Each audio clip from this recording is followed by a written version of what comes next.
नमस्कार दोस्तों, मेरा नाम है विमल सिंह बालाजी। स्टडी अड्डा में आप सभी का स्वागत है। डीएलएड सेकंड सेमेस्टर जनवरी 2024 एग्जाम के लिए दो पेपर आपके। फर्स्ट पेपर जो कि वर्तमान भारतीय समाज और प्रारंभिक शिक्षा वाला है, और उसके बाद सेकंड पेपर जो आपका है प्रारंभिक शिक्षा के नवीन प्रयास। इसमें लगभग कॉमन चीजें हैं आपकी, तो दोनों को एक साथ एक सिंगल वीडियो में देखेंगे और इस पूरे वीडियो में पूरा आपका कोर्स जो है वो कवर हो जाएगा। इससे पहले हम ऑलरेडी देख चुके हैं सारी चीजें आपके हर कोर्स, यानी किसी भी सब्जेक्ट से रिलेटेड कोई भी चीज देखनी हो, मैराथन, वन लाइनर या फिर आपका मॉडल पेपर, सारी चीजें आपको प्लेलिस्ट में मिल जाएगी। यदि ना मिले तो कमेंट कर दीजिएगा, मैं आपको प्रोवाइड करा दूंगा। तो जनवरी 2024 एग्जाम के लिए इन दोनों का कंबाइंड मैराथन हम आपको करा रहे हैं। इसको यदि आप देख करके जाएंगे तो बेसिक जो चीजें आपके दिमाग में क्लियर होनी चाहिए एग्जाम से पहले, वो आपका सब कुछ क्लियर हो जाएगा। और बाकी उसमें शब्दों का चयन करके आप अपने अनुसार, क्योंकि क्वेश्चन बड़े बड़े भी आते हैं, तो उसके अकॉर्डिंग आप अपने आप से स्वयं से लिख पाएंगे। तो कम से कम शब्दों में पूरा रिवीजन आपका यहाँ पर हो जाएगा। तो चलिए स्टार्ट करते हैं। लास्ट में क्वेश्चन हम आपसे भी पूछेंगे। तो सबसे पहले बात करते हैं वैदिक कालीन शिक्षा के बारे में। हेडिंग लिख देता हूं मैं, उसके बाद इसके बारे में जो जो इंपॉर्टेंट सबसे पॉइंट है जो आपको याद रखना है वो हम यहाँ पर बात करेंगे। वैदिक कालीन शिक्षा। वैदिक कालीन शिक्षा की अगर बात करें तो यहाँ पर सबसे पहला प्रश्न यही आता है, वेद जो है उसको पढ़ने वाले लोगों के हिसाब से अगर कोई एक वेद का ज्ञाता है तो उसे किस नाम से जाना जाता है? तो आप कहेंगे स्नातक के नाम से जाना जाता है। यहीं अगर पूछा जाए दो वेद के ज्ञाता को तो आप कहेंगे वसु के नाम से जाना जाता है। यहीं अगर पूछा जाए तीन वेद के ज्ञाता को तब आप कहेंगे रुद्र के नाम से जाना जाता है। यहीं आप कहेंगे चार वेद के ज्ञाता तो आप कहेंगे आदित्य के नाम से जाना जाता है। ये आपका बहुविकल्पी में यहाँ से प्रश्न चारों में से पूछा जा सकता है। ये चारों ही नाम आप ध्यान रखिएगा। इसके अलावा इस वैदिक कालीन शिक्षा से जो अलग अलग संस्कार होते थे उनसे प्रश्न पूछा जाता है। तो इसमें अगर ये आपसे पूछा जाए शिक्षा का प्रारंभ किससे होता है तो संस्कार से होता है। तो वैदिक कालीन शिक्षा में कौन कौन से संस्कार होते हैं उनकी बात करते हैं। तो आपके टोटल तीन मुख्यतः संस्कार होते हैं। पहला आपका होता है चूड़ा कर्म संस्कार। चूड़ा कर्म संस्कार। चूड़ा कर्म संस्कार के बाद आपका होता है दूसरा उपनयन संस्कार, और तीसरा आपका होता है समापवर्तन संस्कार। तो ये तीन मुख्यतः होते हैं किसमें? तो वैदिक कालीन शिक्षा में। यहां से एक प्रश्न ये पूछा जा सकता है, जैसे कि आपको बहुविकल्पी में दे दिया कि इनमें से कौन सा संस्कार वैदिक कालीन शिक्षा के अंतर्गत नहीं आता है। तो इसके बाद हम पढ़ेंगे बौद्ध कालीन शिक्षा, फिर मुस्लिम कालीन शिक्षा, तो उसमें भी संस्कार होते हैं। इसलिए आपको ये पता होना चाहिए कि वैदिक कालीन शिक्षा में कौन कौन से संस्कार जो है वो आते हैं। अब जानते हैं एक एक संस्कार के बारे में। तो सबसे पहले बात करते हैं किसके बारे में? चूड़ा कर्म संस्कार के बारे में। चूड़ा कर्म संस्कार को एक और अन्य नाम से जाना जाता है, और वो नाम क्या है? वो नाम है आपका विद्या आरंभ संस्कार। तो इससे आपको ये भी पता चल रहा है कि सबसे पहले जो आपका वैदिक कालीन शिक्षा में संस्कार आता है वो कौन सा आता है? वो आता है चूड़ा कर्म संस्कार। तो नाम इसका ध्यान रखिएगा, विद्या आरंभ संस्कार के नाम से भी जाना जाता है। और सबसे पहले होता है, तो आप ये भी कह सकते हैं कि जब बालक शैशवा अवस्था में होता है, सबसे छोटी उम्र में होता है, तब उसका ये संस्कार होता है। और चूड़ा अगर आपको पता होगा तो जो बाल होते हैं उसकी जो चोटी बनाई जाती है उसी को कहते हैं। और चूड़ा कर्म का अगर सेंस आप निकालेंगे तो छोटे पर आप देखते हैं बच्चों का मुंडन होता है, तो इस चूड़ा कर्म संस्कार में भी यही वैदिक कालीन शिक्षा के अंतर्गत होता था। अब बात करते हैं हमारे दूसरा संस्कार जिसका नाम है उपनयन संस्कार। चूड़ा कर्म आपने देख लिया, इसका नाम ध्यान रखिएगा, विद्या आरंभ संस्कार के नाम से जाना जाता है। तो उपनयन संस्कार से सबसे पहला प्रश्न ये पूछा जाता है कि उपनयन जो है इसका अर्थ क्या होता है? तो इसका अर्थ होता है तो गुरु के पास ले जाना। गुरु के पास ले जाना, ये आपसे बहुविकल्पी में जो है वो पूछा जाता है। उपनयन संस्कार की अगर एज की बात करें तो अलग अलग जो है उनके लिए बांटी गई है। उपनयन संस्कार की आयु जो है, जो ब्राह्मण हैं उनके लिए 8 वर्ष, जो क्षत्रिय थे उनके लिए 11 वर्ष, जो वैश्य थे उनके लिए ये 12 वर्ष थी। इसके अलावा जो वैदिक कालीन शिक्षा थी इसमें स्टार्टिंग के लगभग 5 वर्ष तक आप कह सकते हैं कि जो शिक्षा होती थी वो घर पर ही दी जाती थी। और जब 5 वर्ष कंप्लीट कर लेता था बालक या बालिका तो उसकी जो आयु है वो पूरी करने के बाद वो आश्रम में जाने के लिए एलिजिबल हो जाता था, और उसके बाद उसे आश्रम जो है वो ले जाया जाता था, जहां पर आप कह सकते हैं गुरुकुल में उसे औपचारिक जो शिक्षा है वो प्रदान की जाती है, जैसे कि राजनीति संबंधी, शस्त्र संबंधी और वेद संबंधी इन सभी प्रकार की शिक्षा जो है उसे प्रदान की जाती थी। और अगर बात करें उपनयन संस्कार की, ये क्या है मेन पॉइंट, तो इसमें आप कह सकते हैं कि वैदिक कालीन जो शिक्षा है उसमें जो उपनयन संस्कार है उसमें जो शिक्षार्थी है उसका जो परिवार है, मोह माया है, उससे उसे त्याग करना होता था और गुरु की शरण में आकर जो शिक्षा है उसे प्रदान होती थी। तो शिक्षा प्राप्ति के दौरान जो गुरु है वही उसके माता या पिता जो है वो रहते थे, ऐसा जो है आप कह सकते हैं वचन लिया जाता था। और जब उसका उपनयन संस्कार हो जाता था तब जो विद्यार्थी है वो ब्रह्मचारी जो है वो कहलाता था और साथ ही गुरुकुल में प्रवेश होने के लिए अधिकारी कह सकते हैं, या जैसे हम मैंने एलिजिबिलिटी की बात की वो उसे जो है वो प्राप्त हो जाती थी। और जो विद्यार्थी होता था जब पूरी शिक्षा चल रही होती उसके दौरान, जैसे कि आपका जो गुरुकुल है उसकी साफ सफाई का कार्य या भोजन संबंधी जो व्यवस्था करना है वो सभी कार्य, ये सभी जो विद्यार्थी है उसी को करने होते थे। तो कहीं ना कहीं भावी जीवन के लिए भी तैयार जो है उसी गुरुकुल में जो है वो विद्यार्थी को किया जाता था। और ऐसा भी इसमें बताया जाता है कि भिक्षाटन यानी कि भिक्षा मांगने का कार्य भी विद्यार्थी जो है वो करते थे। पॉजिटिव सेंस में अगर आप कहें तो ये सिंपल सी भाषा में कह सकते हैं कि जो गुरुकुल में है वो विद्यार्थी है उसको आत्मनिर्भर बनाना और व्यक्तित्व के जो विकार हैं उसमें कोई भी दुर्गुण है उसको दूर करने में जो है वो सहायक ये वैदिक कालीन शिक्षा जो है वो होती थी। ये सारी चीजें मैं पॉइंट पॉइंट इसलिए बता रहा हूँ, अगर वैदिक कालीन शिक्षा से लघु उत्तरीय प्रश्न आएगा तो ये सारी जो कहानी है वो आप अपने शब्दों में आसानी से लिख सकते हैं और ये सारी चीजें आपको याद भी रहेंगी। तो ये हमने देख लिया दूसरा कौन सा, उपनयन संस्कार। और ये तो मैंने बता दिया आपको कि 5 वर्ष तक की जो शिक्षा होती थी वो घर में ही होती थी और उसके बाद आगे की शिक्षा लगभग 12 वर्ष तक जो है वो यानी कि गुरुकुल में जो है वो चलती थी। तीसरे की बात करते हैं तो आपका हो जाएगा समापवर्तन संस्कार। समापवर्तन में वर्ड क्या आ रहा है, समाप्त, यानी कि विद्यार्थी जीवन की समाप्ति और जो उसका घर है गृह जीवन में उसे उसमें पुनः लौटने पर जो संस्कार होता था वो आपका समापवर्तन जो है वो होता था। तो ये इस प्रकार से तीनों जो है आपके हो जाएंगे। अब कुछ कुछ पॉइंट आपको यहाँ पर क्या याद रखना है, एक एक पॉइंट। सबसे पहला कि शिक्षा या का माध्यम कौन सी जो है वो भाषा थी, तो आप क्या कहेंगे, भाषा जो है यहाँ पर संस्कृत थी। और आपसे ये पूछा जा सकता है जो पाठ्यक्रम होता था, सिलेबस होता था, वो कह सकते हैं कम होता था या व्यापक होता था, तो आप कहेंगे पाठ्यक्रम व्यापक होता था। और दो लास्ट पॉइंट और आपको याद रखने हैं कि इसका मकसद जो है वो ब्राह्मण धर्म का प्रचार प्रसार करना बिल्कुल भी नहीं था। जैसे कि बौद्ध कालीन शिक्षा आप आगे देखेंगे तो उसमें था, पर इसमें किसी भी प्रकार से ब्राह्मण धर्म का प्रचार मकसद जो है वो नहीं था। और अगर बात करें स्त्री शिक्षा तो उसके संबंध में भी इसमें किसी भी प्रकार की बात जो है वो नहीं की गई है। तो सारी चीजें वैदिक कालीन शिक्षा की हमने देख ली, बढ़ते हैं हम बौद्ध कालीन शिक्षा की तरफ। बौद्ध कालीन शिक्षा में आपको क्या याद रखना है, सबसे पहले तो आप ये याद रखिए कि उद्देश्य क्या था बौद्ध कालीन शिक्षा का। वीडियो को आप सभी लोग लाइक अवश्य कर दीजिएगा ताकि मुझे मोटिवेशन मिलता रहे। इसी प्रकार बेहतरीन से बेहतरीन आगे भी मैं आपको वीडियो जो है वो प्रोवाइड कराता रहूं। आप ही के लिए यहाँ पर मेहनत दिन रात की जा रही है, तो आपका एक लाइक तो बनता ही है। आशा करता हूँ कि जितने लोग वीडियो देखेंगे उतने लोग लाइक अवश्य जो है वो करेंगे। बौद्धकालीन शिक्षा की बात करते हैं तो आपको मैंने क्या कहा, सबसे पहले आपको ये पता होना चाहिए उद्देश्य। तो उद्देश्य आपका क्या होगा, सत्य की खोज या कह सकते हैं निर्वाण की जो है वो प्राप्ति। सत्य की खोज या निर्वाण की जो है वो प्राप्ति। यहाँ पर जो उद्देश्य था उसमें आप जो बौद्ध धर्म है उसका प्रचार प्रसार जो है जोड़ेंगे, क्योंकि मैंने क्या बोला कि इससे पहले जो आपका था वैदिक कालीन शिक्षा उसमें ऐसा कुछ जो है वो नहीं था, यानी कि जो ब्राह्मण धर्म था उसका प्रचार प्रसार करना उसका उद्देश्य नहीं था, परंतु बौद्ध कालीन शिक्षा में जो है आपका बौद्ध धर्म का प्रचार प्रसार जो है वो था। इसके साथ साथ शिक्षा के प्रारंभ की बात करें कि कब से हुई, तो आप कहेंगे कि 6 या 8 वर्ष से जो है वो शिक्षा का प्रारंभ होता था। केंद्र की बात करें तो केंद्र जैसे कि ऊपर अभी तक हम देख रहे थे शिक्षा जो है वो गुरुकुल में प्रदान की जा रही है, इसी प्रकार बौद्धकालीन शिक्षा जो है वो मठ में जो है वो प्रदान की जाती थी। यहाँ पर भी अलग अलग संस्कार होते थे। तो सबसे पहले अगर बात करें मठ में प्रवेश करने से पहले कौन सा संस्कार होता है, तो होता था प्रवज्जा संस्कार। प्रवज्जा संस्कार के बारे में सबसे पहला पॉइंट आप यही कह सकते हैं कि मठ में प्रवेश करने से पहले प्रवज्जा संस्कार जो है वो होता था।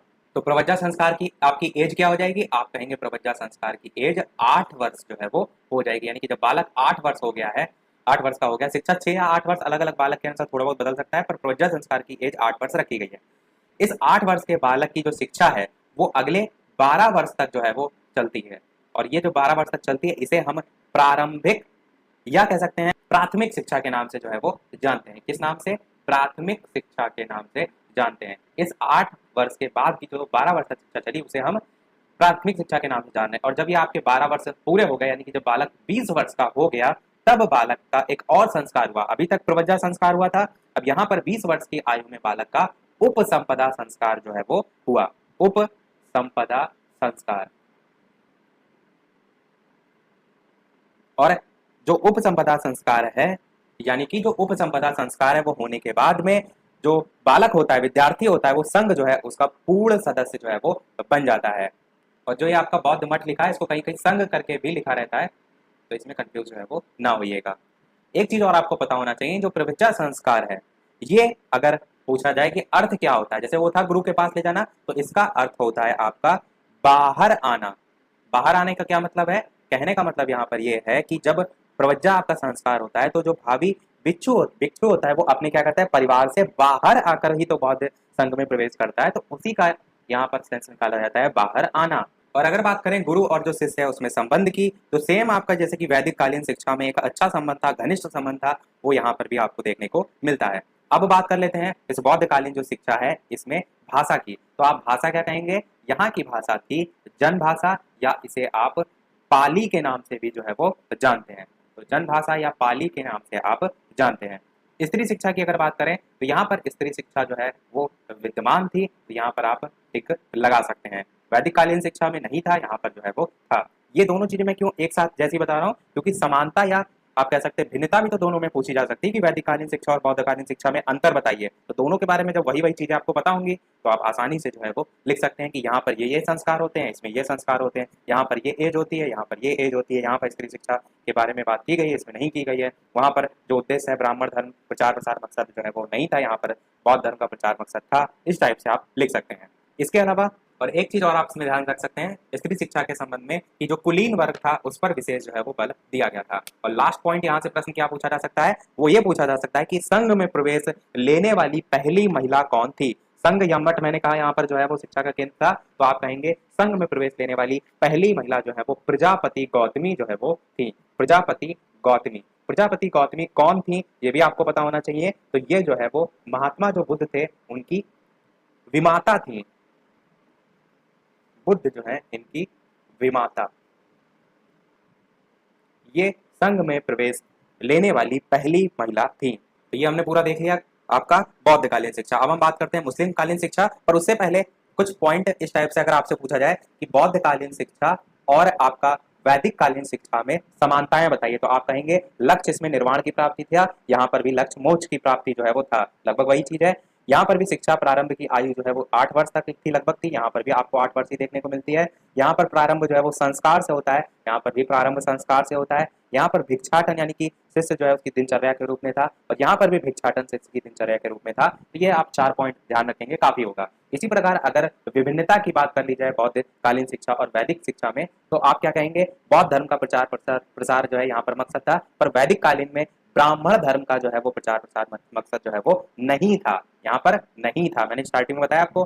दूसरा पॉइंट ये लिख सकते हैं, यहाँ पर संघ जो है इसका वर्चस्व था, यहाँ पर गुरु का जो है वो वर्चस्व जो है वो होता था। यहाँ पर शिक्षा जो है वो समुदाय प्रधान था या प्रधान थी, और यहाँ पर शिक्षा जो है वो परिवार प्रधान जो है वो थी।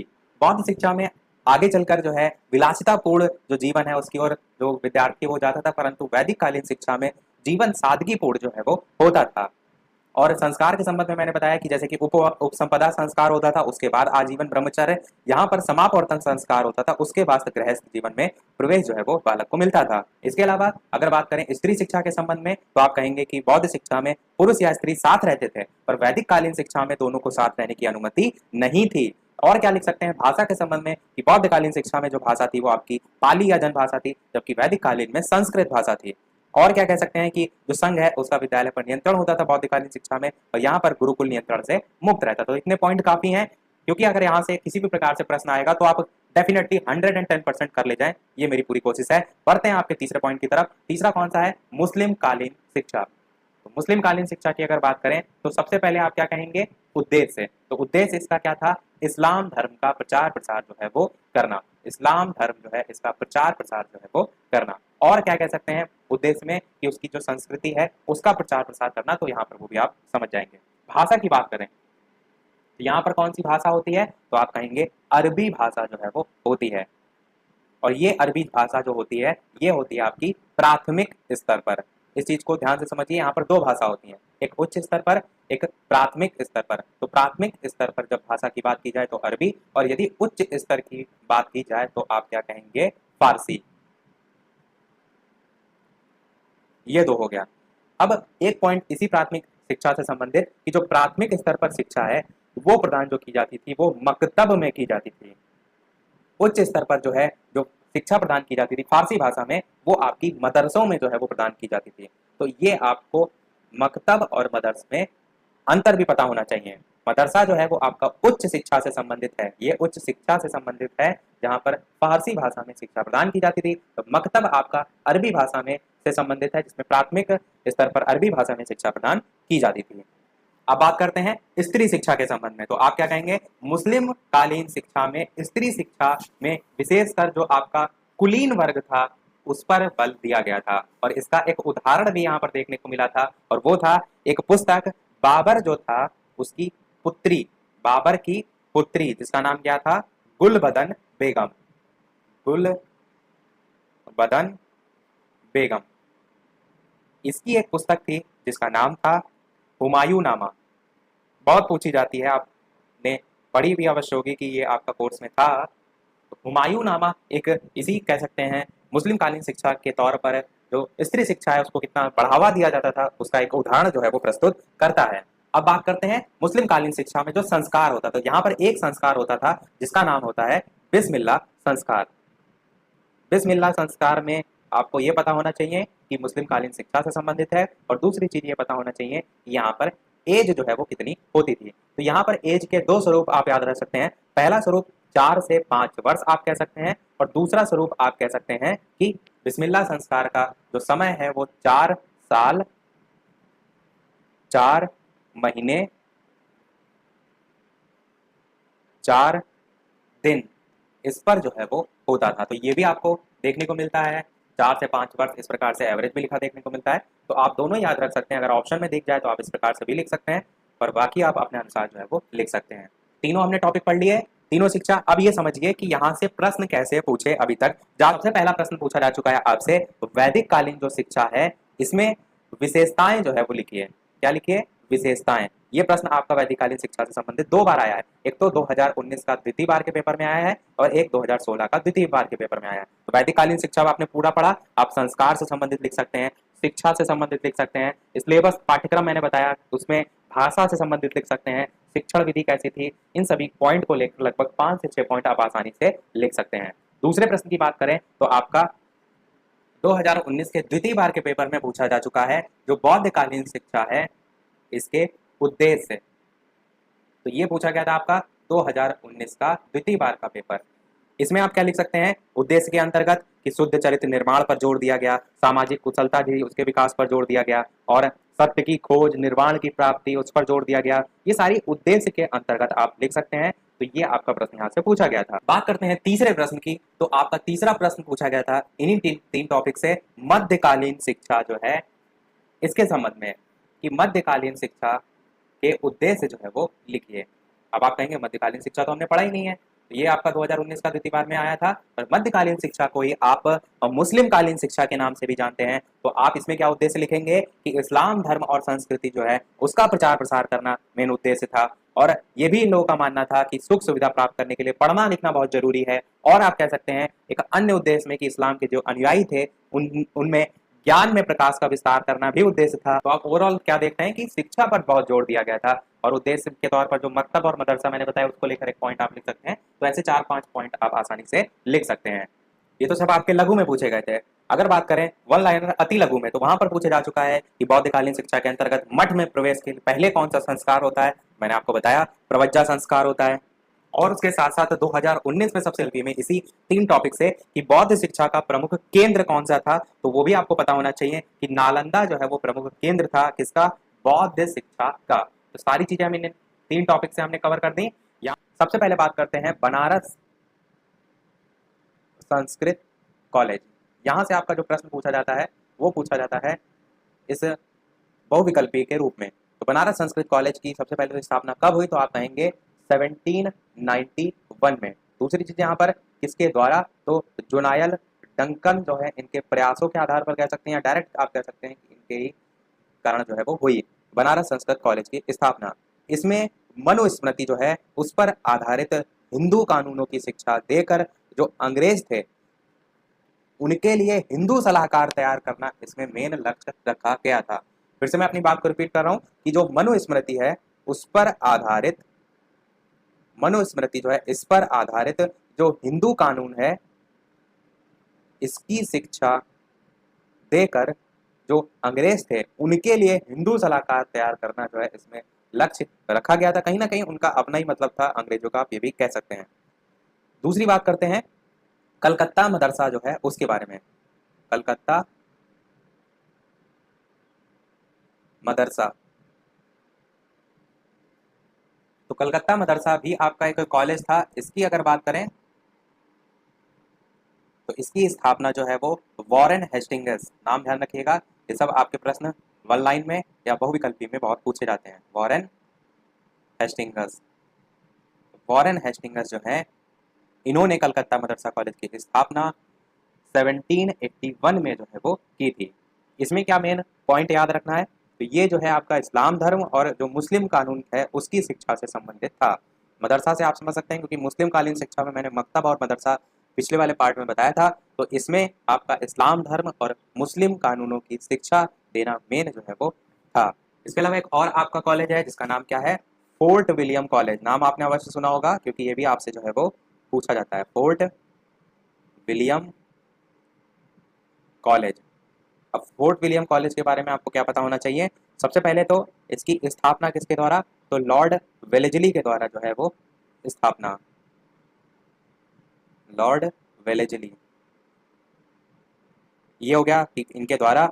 दूसरी चीज की कब, तो सन 1800 आप कहेंगे इसमें लॉर्ड वेलेजली ने फोर्ट विलियम कॉलेज की स्थापना, तारीख आप याद रखना चाहें तो इसकी स्थापना 20 जुलाई, 20 नहीं आपका 10 जुलाई और सन 1800 को जो है वो उस समय के जो गवर्नर जनरल थे इनका नाम था क्या, लॉर्ड वेलेजली, इन्होंने जो है वो की थी। और इस संस्था के द्वारा आपका संस्कृत, अरबी, फारसी, बांग्ला, हिंदी, उर्दू आदि के जो हजारों पुस्तकें थी जिनका ट्रांसलेशन या अनुवाद जो है वो किया गया था।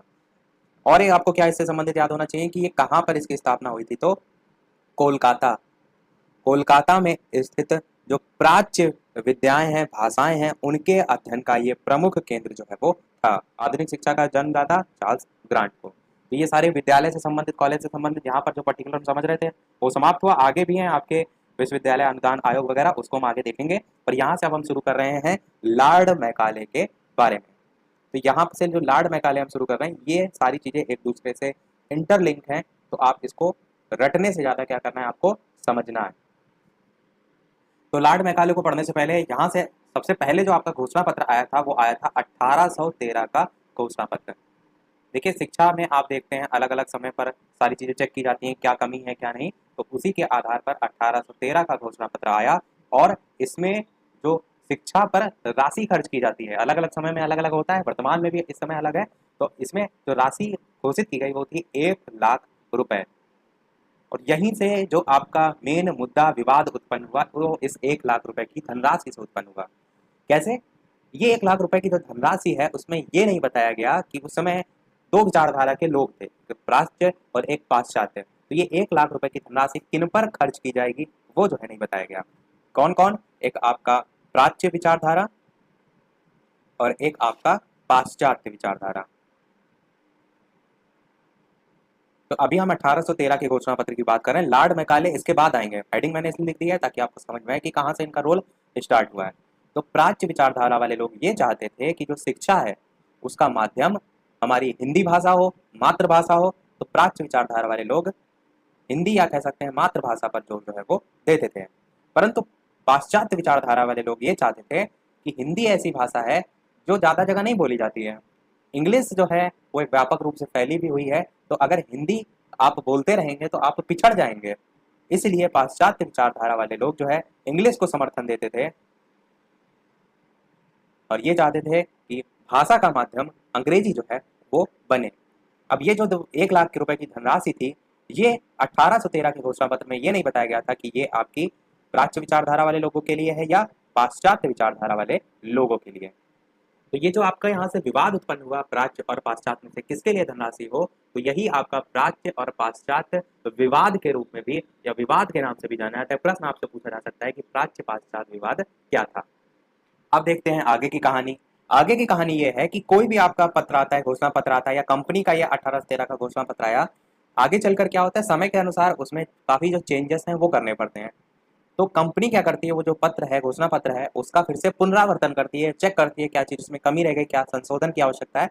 जैसे कि राष्ट्रीय शिक्षा नीति को लेकर आप देख सकते हैं कि पहले आपकी 1986 में आई थी, फिर संशोधित हुई आपकी, तो वही अभी भी आई 2020 में भी। तो समय समय पर क्या होता है, उसमें संशोधन होता है।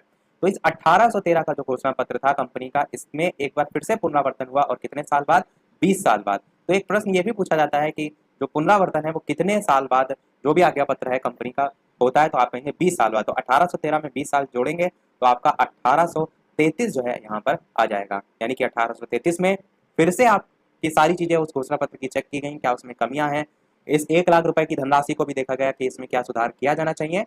फिर हम बात करेंगे अब 1833 जो है इसके घोषणा पत्र की। तो 1833 के घोषणा पत्र में सबसे पहले आपको ये पता होना चाहिए कि ये जो लॉर्ड मैकाले हैं, लॉर्ड मैकाले जो है, इनको प्रथम कानूनी सदस्य के रूप में जो है वो नामित किया गया। प्रथम कानूनी सदस्य के रूप में नामित किया गया। किसमें किया गया, 1833 के आज्ञा पत्र में।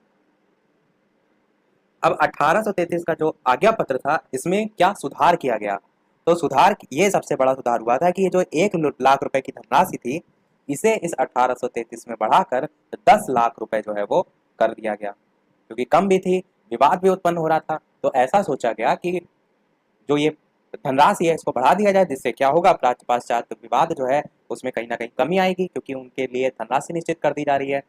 परंतु 10 लाख रुपए धनराशि बढ़ाने के बावजूद भी क्या हुआ, ये जो विवाद चल रहा था प्राच्य पाश्चात्य वाला, वो समाप्त नहीं हुआ। फिर आपका क्या हुआ, आप कहेंगे कि 10 लाख रुपए की धनराशि बढ़ाने के बावजूद भी प्राच्य पाश्चात्य विवाद नहीं समाप्त हुआ। फिर 1833 के बाद आएंगे लॉर्ड मैकाले के घोषणा पत्र पर। तो उस समय के जो गवर्नर जनरल थे, जिनका नाम क्या था, उनका नाम लॉर्ड विलियम बेंटिक था। तो लॉर्ड विलियम बेंटिक ने क्या किया, जो लॉर्ड मैकाले थे, इनके लोक जो शिक्षा समिति था उसका सभापति नियुक्त किया। और ये जो विवाद आपका प्राच्य पाश्चात्य था, इसको सुलझाने के लिए कानूनी सलाह देने का अनुरोध किया। आप पूरी कहानी को जोड़ कर रखिएगा, तभी आपको समझ में भी आएगा, और आप आसानी से कोई भी प्रश्न कहीं से भी आएगा आसानी से लिख लेंगे। कानूनी सलाह देने का अनुरोध किया। अभी तक हमने जो सारी चीजें दिखी हैं यहीं पर सब लिखी हैं, अब इनको मैं सब डिलीट कर रहा हूँ। और अनुरोध करने के बाद, यानी कि लॉर्ड विलियम बेंटिक ने मैकाले को अनुरोध किया, तो लॉर्ड मैकाले ने क्या किया, जो पहले घोषणा पत्र आया था 1813 में, इन सभी की जांच की, और इसकी धारा 48, 1813 का जो घोषणा पत्र था जिसमें जो 1 लाख रुपए की धनराशि थी, इसकी धारा 48 जो थी, इसमें अंकित 1 लाख रुपए की जो धनराशि थी, इसको व्यय करने की क्या विधि है उसको देखा, और फिर अपनी जो सलाह थी उसको अपने इन्होंने खुद के घोषणा पत्र में, जिसे हम लॉर्ड मैकाले का घोषणा पत्र के रूप में जानते हैं, उसमें प्रस्तुत किया। तो सारी चीजें रफ करके क्या लिखते हैं, लॉर्ड मैकाले का घोषणा पत्र। यहाँ से एक ना एक प्रश्न आपका लघु, अति लघु, कहीं भी पूछा अवश्य जाएगा, तो आपको एकदम ये सारी चीजें पता होना चाहिए ताकि आप आसानी से लिख सकें। और वीडियो पसंद आ रहा हो तो वीडियो को सभी लोग लाइक अवश्य कर दीजिए, आप ही के लिए यहाँ पर मेहनत की जा रही है, आपका एक लाइक तो बनता ही है। सारी चीजें मैं आपको इतनी सरल तरीके से बता रहा हूँ कि जब आप यही पढ़ेंगे जाकर किताबों में, तो आपको समझ में नहीं आएगा क्या सब चीजें खिचड़ी लिखी हुई है। मैं आपको एक कहानी के रूप में बता रहा हूँ ताकि आप सुन के जाएं, पेपर वाले दिन देख के चले जाएंगे, सारे पेपर में कुछ भी कहीं से भी पूछा जाएगा, आप आसानी से कर ले जाएंगे। तो मेरी मेहनत के लिए एक लाइक तो आपका बनता ही है। अब बात करते हैं लॉर्ड मैकाले के घोषणा पत्र की। सबसे पहले तो कब आया था, तो 2 फरवरी 1835। अब ये जो 2 फरवरी की तारीख है, ये आपको 3 फरवरी भी लिखी देखने को मिलती है, 4 फरवरी भी लिखी देखने को मिलती है, और बहुत सी अधिक मात्रा में अगर आप देखेंगे किताबों में तो 2 फरवरी देखने को मिलती है। इसीलिए मैं यहाँ पर 2 फरवरी जो है वो लिख रहा हूँ।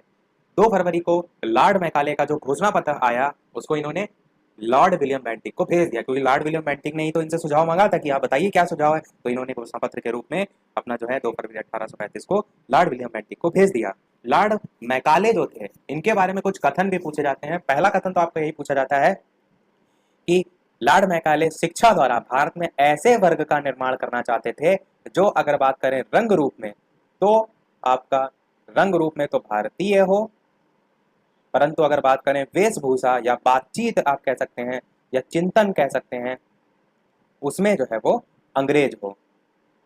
तो ये कथन पूछ लिया जाता है कि किसके द्वारा कहा गया, तो आप कहेंगे लॉर्ड मैकाले के द्वारा कहा गया। अब लॉर्ड मैकाले ने अपने घोषणा पत्र में क्या कहा, उसको आप पॉइंट वाइज सुनते चलिए। सबसे पहला पॉइंट हो जाएगा आपका कि जो धनराशि थी जो शिक्षा पर खर्च की जा रही थी, वो व्यय करने के लिए सरकार पर किसी भी प्रकार का कोई प्रतिबंध जो है वो नहीं होगा। वो इस धनराशि को अपनी इच्छा अनुसार किसी भी प्रकार से व्यय कर सकती है, ये इनके पहले पॉइंट में आ जाएगा। दूसरा इन्होंने क्या किया, जो प्राच्य पाश्चात्य काफी विवाद चल रहा था, तो जो प्राच्य शिक्षालय बने हुए थे जहाँ पर प्राच्य संबंधी शिक्षा प्रदान की जाती है, प्राच्य शिक्षालयों का उन्मूलन या कह सकते हैं उनको नष्ट जो है वो नहीं किया जाएगा। ये आप कह सकते हैं इसमें एक मेन पॉइंट था, क्योंकि पाश्चात्य विचारधारा वाले लोग ऐसे थे कहीं ना कहीं जो आपके हाई क्वालिफाइड लोगों में आते हैं, तो उनकी बात ज्यादा मानने का चांसेस रहते थे। प्राच्य शिक्षालय जो है या प्राच्य विचारधारा लोगों की वैल्यू उस समय थोड़ा सा कम थी, तो इसलिए प्राच्य शिक्षालयों का उन्मूलन नहीं किया जाएगा, ये एक मेन पॉइंट था। और पॉइंट आपका इसमें क्या था कि जो यूरोपीय साहित्य है और विज्ञान है उसका प्रचार करने के लिए धनराशि को व्यय किया जाएगा, और जो प्राच्य विद्या संबंधी पुस्तकें हैं उसके संबंध में इन्होंने कहा कि किसी भी प्रकार का मुद्रण या प्रकाशन जो है वो भविष्य में नहीं होगा। तो यहाँ पर थोड़ा सा यूरोपीय साहित्य को शामिल करने के लिए इन्होंने कहा। तो अगर एक लाइन में आप इनके घोषणा पत्र को डिफाइन करना चाहें तो आप क्या कह सकते हैं कि इन्होंने जो भारतीय साहित्य था इसको निरर्थक बताया था। भारतीय साहित्य को निरर्थक बताया कि अरे भारतीय साहित्य बेकार है, और अंग्रेजी जो है इसको अधिक समृद्ध जो है वो बताया था। ये कह सकते हैं इनके घोषणा पत्र का पूरा निचोड़ हो जाएगा। तो इन्होंने कुछ तो प्रयास किए प्राच्य पाश्चात्य विवाद को समाप्त करने के लिए, जैसे कि प्राच्य शिक्षालय जो उनका उन्मूलन नहीं किया जाएगा, और इन्होंने सोचा कि शायद इससे फर्क पड़े और प्राच्य पाश्चात्य विवाद समाप्त हो जाए।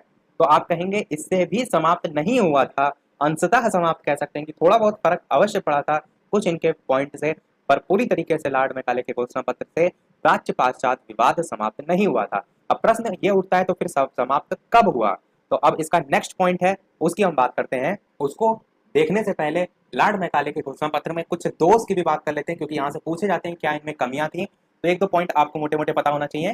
पहला पॉइंट आप ये कह सकते हैं कि भारतीयों में कहीं ना कहीं फूट डालना, लड़ाई कराना का बीजारोपण का कार्य इन्होंने, जो लॉर्ड मैकाले का घोषणा पत्र है उसने किया था। तो दूसरे पॉइंट में आप ये कह सकते हैं कि भारतीय साहित्य और जो संस्कृति है उसकी पूरी तरीके से अवहेलना की गई थी। ये सब दोष हैं। तीसरा आप कह सकते हैं जो भारतीय धर्म है उसकी भी अवहेलना की गई थी। चौथा आप कह सकते हैं जो विदेशी सभ्यता थी उसको भारत पर थोपा गया था, क्योंकि भारत तो चाह नहीं रहा था कि आप पाश्चात्य शिक्षा को आगे बढ़ाएं, वो तो प्राच्य के चक्कर में था। पांचवा आप कहेंगे कि जो भारतीय भाषा है उनका अपमान किया गया था, क्योंकि इन्होंने यही कहा था कि जो अंग्रेजी है वही सर्वश्रेष्ठ है। छठा आप कह सकते हैं कि सबसे मेन पॉइंट दो उसमें आएगा कि भारत में ये ऐसा शिक्षित वर्ग तैयार करना चाहते थे जो अंग्रेजी शासन को मजबूती प्रदान करे। मतलब ये तो चाह रहे थे कि भारतीय पढ़े लिखे, पर किस लिए, खुद के मतलब के लिए, खुद का वो कहीं ना कहीं उसमें इनका लाभ जुड़ा हुआ था कि भारत में ऐसा शिक्षित वर्ग तैयार करना जो कि अंग्रेजी शासन को जो है वो मजबूती प्रदान करे। तो ये सब आपके दोष में आ जाएंगे। अब एक प्रश्न यहाँ से ये भी पूछा जाता है कि लॉर्ड मैकाले का घोषणा पत्र जो है उसको भारतीय शिक्षा का अग्रदूत क्यों माना जाता है। प्रश्न आपका आया था सन 2017 में। अब आपके मन में आएगा कि इतनी सभी कमियां थी तो फिर इसके फायदे क्या थे जो भारतीय शिक्षा का अग्रदूत के रूप में माना जाता है। तो कुछ आपको फायदे भी मैं गिनाता हूँ। पहला फायदा ये था, मैं सब इसी पेज पर लिख रहा हूँ। पहला फायदा ये था कि भारत के लिए विस्तृत जो ज्ञान है उसके लिए कह सकते हैं द्वार खुल गए थे, क्योंकि पहले भारत पर्टिकुलर उसी हिंदी तक ही सीमित था। जब बाहर से इंग्लिश आ रही है, इंग्लिश आप देखते हैं वर्ल्ड वाइड बोली जाती है, तो भारत से कोई बाहर भी जा रहा है तो उससे समस्या नहीं होगी। और बहुत से ऐसे साहित्य हैं जो अंग्रेजी में ही होते हैं, तो वो सभी ज्ञान के द्वार ही तो खुल रहे हैं, तो भारत के लिए विस्तृत ज्ञान के द्वार खुल गए। दूसरे पॉइंट को आप कहेंगे कि भारत जो है उसकी आधुनिक शिक्षा संरचना का भी तो शिलान्यास हो गया। भारत अपने पुराने ढर्रे पर ही चल रहा था, पर लॉर्ड मैकाले जिसने अंग्रेजी को इतना जोड़ दिया, कहीं ना कहीं आधुनिक जो शिक्षा आपकी संरचना है उसका भी तो शिलान्यास हुआ। बाकी सब जगह वो चीज ऑलरेडी चल रही है, यहाँ पर नहीं चल रही है, तो उसको भी एक पॉजिटिव के रूप में आपको मेन लाभ गिनाने होते हैं, तो आपको उस पर्टिकुलर पॉइंट को जो है यहाँ पर बताना होता है। तीसरे पॉइंट के रूप में आप कह सकते हैं कि भारत अपने जो अधिकार थे उसके लिए भी तो जागृत हो गए। जैसे कि क्या होता है, आपसे कोई चीज लगातार विरोध किया जाए कि आपको नहीं इंग्लिश ही पढ़नी है, आप केवल इंग्लिश ही भाषा का यूज करें, तो धीरे धीरे भारतीय क्या हुआ, इकट्ठा हुए किसके लिए, विरोध करने के लिए। तो भारत में एकता की भावना भी तो उससे आ रही है। इसके संबंध में ऐसा भी कहा जाता है कि अगर ये जो सारी चीजें आई थी अगर ना हुई होती तो भारत में स्वतंत्रता संग्राम कभी छिड़ता ही नहीं। ये भी इसके अंतर्गत एक पॉइंट पॉजिटिव में जो है वो लिया जाता है। और चौथा और लास्ट पॉइंट आप ये भी लिख सकते हैं कि भारतीयों विज्ञान और टेक्नोलॉजी उसके प्रति भी जागृत हो गई, कहीं ना कहीं उसके सेंस में भी आप कह सकते हैं। और ये मैं फिर से कह रहा हूँ कि प्राच्य पाश्चात्य विवाद के संबंध में अगर आप लॉर्ड मैकाले के संबंध में आपसे पूछा जाए तो आप क्या कहेंगे कि जो इनका घोषणा पत्र था, सरकार की शिक्षा नीति को इन्होंने एक निश्चित दिशा तो प्रदान की, पर प्राच्य पाश्चात्य विवाद का अंत पूरी तरीके से नहीं हुआ। इसको सब डिलीट करते हैं। अब बात करते हैं अंत की। तो लॉर्ड विलियम बेंटिक अभी तक गवर्नर जनरल चल रहे थे, उसके बाद आए गवर्नर जनरल आपके Lord Auckland. Lord Auckland governor general आए और इन्होंने भारत के गवर्नर जनरल का पद जो है वो संभाला। लॉर्ड ऑकलैंड ने क्या किया, एक निर्णय लिया कि यदि प्राच्य जो शिक्षा है उस पर कुछ और धन को व्यय कर दिया जाए, इस पर जो प्राच्य शिक्षा है उस पर अगर कुछ और धन को ऐड कर दिया जाए तो क्या होगा, जो प्राच्यवादी अपना लगातार आंदोलन कर रहे हैं वो स्थगित कर देंगे। और इसलिए तत्कालीन जो गवर्नर जनरल लॉर्ड ऑकलैंड थे, इन्होंने अपने विवरण पत्र में, इनका विवरण पत्र कब आया, इनका आया 1839 में। 1835 के बाद 4 साल बाद आया, जिसे हम 1839 का लॉर्ड ऑकलैंड का घोषणा पत्र जो है उसके नाम से जानते हैं। और इनके आज्ञा पत्र में क्या किया गया, सबसे पहला पॉइंट कि जो प्राच्यवादी थे इनकी शिक्षा पर जो व्यय था उसमें वृद्धि कर दी गई। और दूसरी सबसे महत्वपूर्ण पॉइंट ये कि जो प्राच्य पाश्चात्य विवाद था इसी वृद्धि के कारण वो पूरी तरीके से समाप्त हो गया। आपको समझ में आ गया होगा कि कैसे ये समाप्त हुआ। इसमें शिक्षा पर और ज्यादा वृद्धि कर दी गई और इसमें जो वृद्धि है वो बताई जाती है कि प्राच्यवादियों की प्रति वर्ष 31,000 की अतिरिक्त धनराशि देने की घोषणा जो है वो की गई। और इसी घोषणा ने जो प्राच्यवादी थे उनको प्रसन्न कर दिया और इसी से जो लंबे समय से विवाद चला आ रहा था वो समाप्त हो गया। इसमें एक पॉइंट भी इन्होंने कहा था कहीं ना कहीं प्राच्यवादियों को लुभाने के लिए कि जो आपकी संस्कृत भाषा है और जो अरबी भाषा है, इन दोनों भाषाओं पर जो भी व्यय किया जाता है वो करने के बाद जो पैसा रुपया बचेगा वो आपका अंग्रेजी शिक्षा पर जो है वो खर्च किया जाएगा। ये इस घोषणा पत्र में आया था। तो सारी चीजें इससे कंप्लीट हो गई। अब हमारा नेक्स्ट आएगा वुड का घोषणा पत्र। इसका वुड का घोषणा पत्र, वुड का घोषणा पत्र को ही एक और नाम से हम जानते हैं और वो नाम क्या है, वुड डिस्पैच।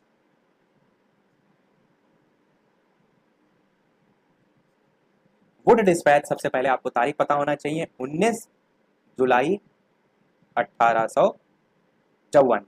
और वुड का घोषणा पत्र देखने से पहले जो अभी लॉर्ड मैकाले जो है इनका मैंने निस्यंदन सिद्धांत पहले बता दिया था, यहाँ पर एक बार फिर से बता देता हूँ क्योंकि सारी चीजें हम बात कर रहे हैं लॉर्ड मैकाले का निस्यंदन सिद्धांत, और इसी को हम फिल्ट्रेशन थ्योरी के नाम से भी जानते हैं। ये क्या था इसको भी समझ लीजिए। तो इसमें लॉर्ड मैकाले का ये मानना था कि आपका जो उच्च वर्ग है उसे आप अगर शिक्षित कर देंगे तो उससे प्रभावित होकर निम्न वर्ग जो है उनकी संस्कृति शिक्षा से प्रभावित होकर स्वयं ही जो है वो शिक्षित हो जाएगा। ये लॉर्ड मैकाले के निस्यंदन या फिल्ट्रेशन थ्योरी के अंतर्गत है, या आपके दूसरे तरीके से भी इसे कह सकते हैं कि उच्च वर्ग से जो शिक्षा है वो छन छन कर निम्न वर्ग में जो है वो आती है। तो यहाँ से एक पॉइंट ये भी बन सकता है कि इन्होंने निम्न वर्ग को जो है उच्च वर्ग के लिए छोड़ दिया था। ये बहुविकल्पी में आपका इस पर बेस्ड एक प्रश्न प्रीवियस ईयर में पूछा जा चुका है। अब हम वापस से लौटते हैं अपना वुड के घोषणा पत्र पर। तो वुड के घोषणा पत्र में सबसे महत्वपूर्ण तो नाम और तारीख है ही है, और दूसरी चीज जो यहाँ पर बहुविकल्पी में सबसे ज्यादा पूछी जाती है वो ये कि शिक्षा का मैग्ना कार्टा जो है वो किसे कहा जाता है। शिक्षा का मैग्ना कार्टा, ये मैंने आपको जो बहुविकल्पी कराए थे उसमें सारी चीजें बताई थी। अगर आपको याद होगा शिक्षा का मैग्ना कार्टा आप कहेंगे वुड के घोषणा पत्र जो है इसको कहा जाता है। तो अब थोड़ा सा पीछे से इसको जोड़ते हैं सारी चीजों को। कैसे, सबसे पहले कंपनी का आज्ञा पत्र कब आया, 1813 में आया। अभी आपने पढ़ा, मैंने कहा कि हर 20 साल बाद कंपनी का जो पत्र होता है उसका आपका क्या होता है, पुनरावर्तन होता है, उसमें सारी चीजें चेक की जाती है। तो 1813 के बाद पुनरावर्तन हुआ तो आप पहुंचे 1833 में। अब 1833 में भी तो पुनरावर्तन होगा 20 साल के बाद, आप कहेंगे बिल्कुल होगा। तो 20 साल बाद अगर आप 1833 से देखेंगे तो आप पहुंचेंगे 1853 में। अब 1853 में जो पुनरावर्तन हुआ उसमें क्या कुछ परिणाम बदले गए, वही परिणाम ये 19 जुलाई 1854 में आपको देखने को मिला। जैसे कि हमने देखा था 1833 में आपकी सारी चीजें जो देखी गई, उसका परिणाम आपको 1835 का जो लॉर्ड मैकाले का घोषणा पत्र था उसमें देखने को मिली। सेम वही चीज आपका वुड के घोषणा पत्र से संबंधित हो जाएगा। तो इसी की अगर आगे बात करें तो इसको आप आगे क्या कहेंगे कि जो सबसे पहले आपका संसदीय प्रवर समिति थी, संसदीय प्रवर समिति, इसने क्या किया, यहाँ पर आप देख रहे हैं 1853 में सारी चीजें हो रही हैं, तो इसने क्या किया, जो रिपोर्ट थी सबसे पहले सौंपी किसको, तो बोर्ड ऑफ कंट्रोल को सौंपी कि क्या क्या सारी चीजें वर्तमान में है। अब यही तो करते हैं, सबसे पहले चेक करते हैं क्या वर्तमान में स्थिति है, क्या उसको और आवश्यक है। तो संसदीय प्रवर समिति ने रिपोर्ट सौंपी बोर्ड ऑफ कंट्रोल को, और बोर्ड ऑफ कंट्रोल का जो अध्यक्ष था वो कौन था, वो थे आपके चार्ल्स वुड। चार्ल्स वुड, ये वुड वही हैं जिनके नाम पर वुड का घोषणा पत्र बना है। समझ रहे हैं आप, ये जो चार्ल्स वुड हैं ये वही हैं जिनका है वुड का घोषणा पत्र। तो चार्ल्स वुड जो है, इन्होंने क्या किया, बोर्ड ऑफ कंट्रोल ने तो इनको दे दिया।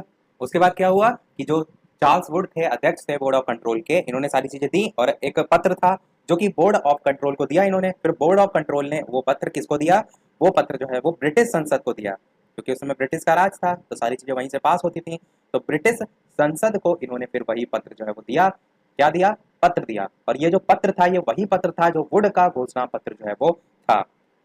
समझ गए आप कि कैसे जो है आपका ये आया है। अब बात करते हैं इसके अंतर्गत क्या सारी चीजें आती हैं, वो तो सारी चीजें मैं रफ कर रहा हूँ। अब बात करते हैं वुड के घोषणा पत्र में सबसे पहला जो प्रश्न पूछा जाता है वो फिल्ट्रेशन थ्योरी यानी कि निस्यंदन सिद्धांत सिद्धांत से पूछा जाता है। निस्यंदन सिद्धांत जो है इसके विरुद्ध घोषणा पत्र के रूप में किस कई घोषणा पत्र को जाना जाता है, ये पूछा जाता है सबसे पहला प्रश्न। तो आप क्या कहेंगे, विरुद्ध घोषणा पत्र के रूप में जो आपका वुड का घोषणा पत्र है उसको जाना जाता है। निस्यंदन सिद्धांत के विरुद्ध घोषणा पत्र के रूप में वुड के घोषणा पत्र को जाना जाता है। रीजन इसका इसलिए है क्योंकि निस्यंदन सिद्धांत में मैंने बताया कि निम्न वर्ग के लोगों पर ध्यान नहीं दिया गया था, निम्न वर्ग के लोगों को उच्च वर्ग के लिए छोड़ दिया गया था। और बात करें अगर वुड के घोषणा पत्र की, तो इसमें क्या किया था इन्होंने, जो जन साधारण लोग थे उनको इन्होंने शामिल किया था अपने घोषणा पत्र में, उनका भी भला हो। तो इसीलिए कहा जाता है निस्यंदन सिद्धांत के विरुद्ध घोषणा पत्र। इतनी बात आप समझ गए। अब बात करते हैं शिक्षा के संबंध में। तो शिक्षा में अगर भाषा की बात करें तो हिंदी यानी कि देसी भाषाएं आप कह सकते हैं इसको दूसरी भाषा में, और आपका इंग्लिश, दोनों ही भाषाओं में शिक्षा पर इन्होंने जो है अपने घोषणा पत्र में बात कही। शिक्षा की बात हो गई। अब बात करते हैं दोष या कमी की।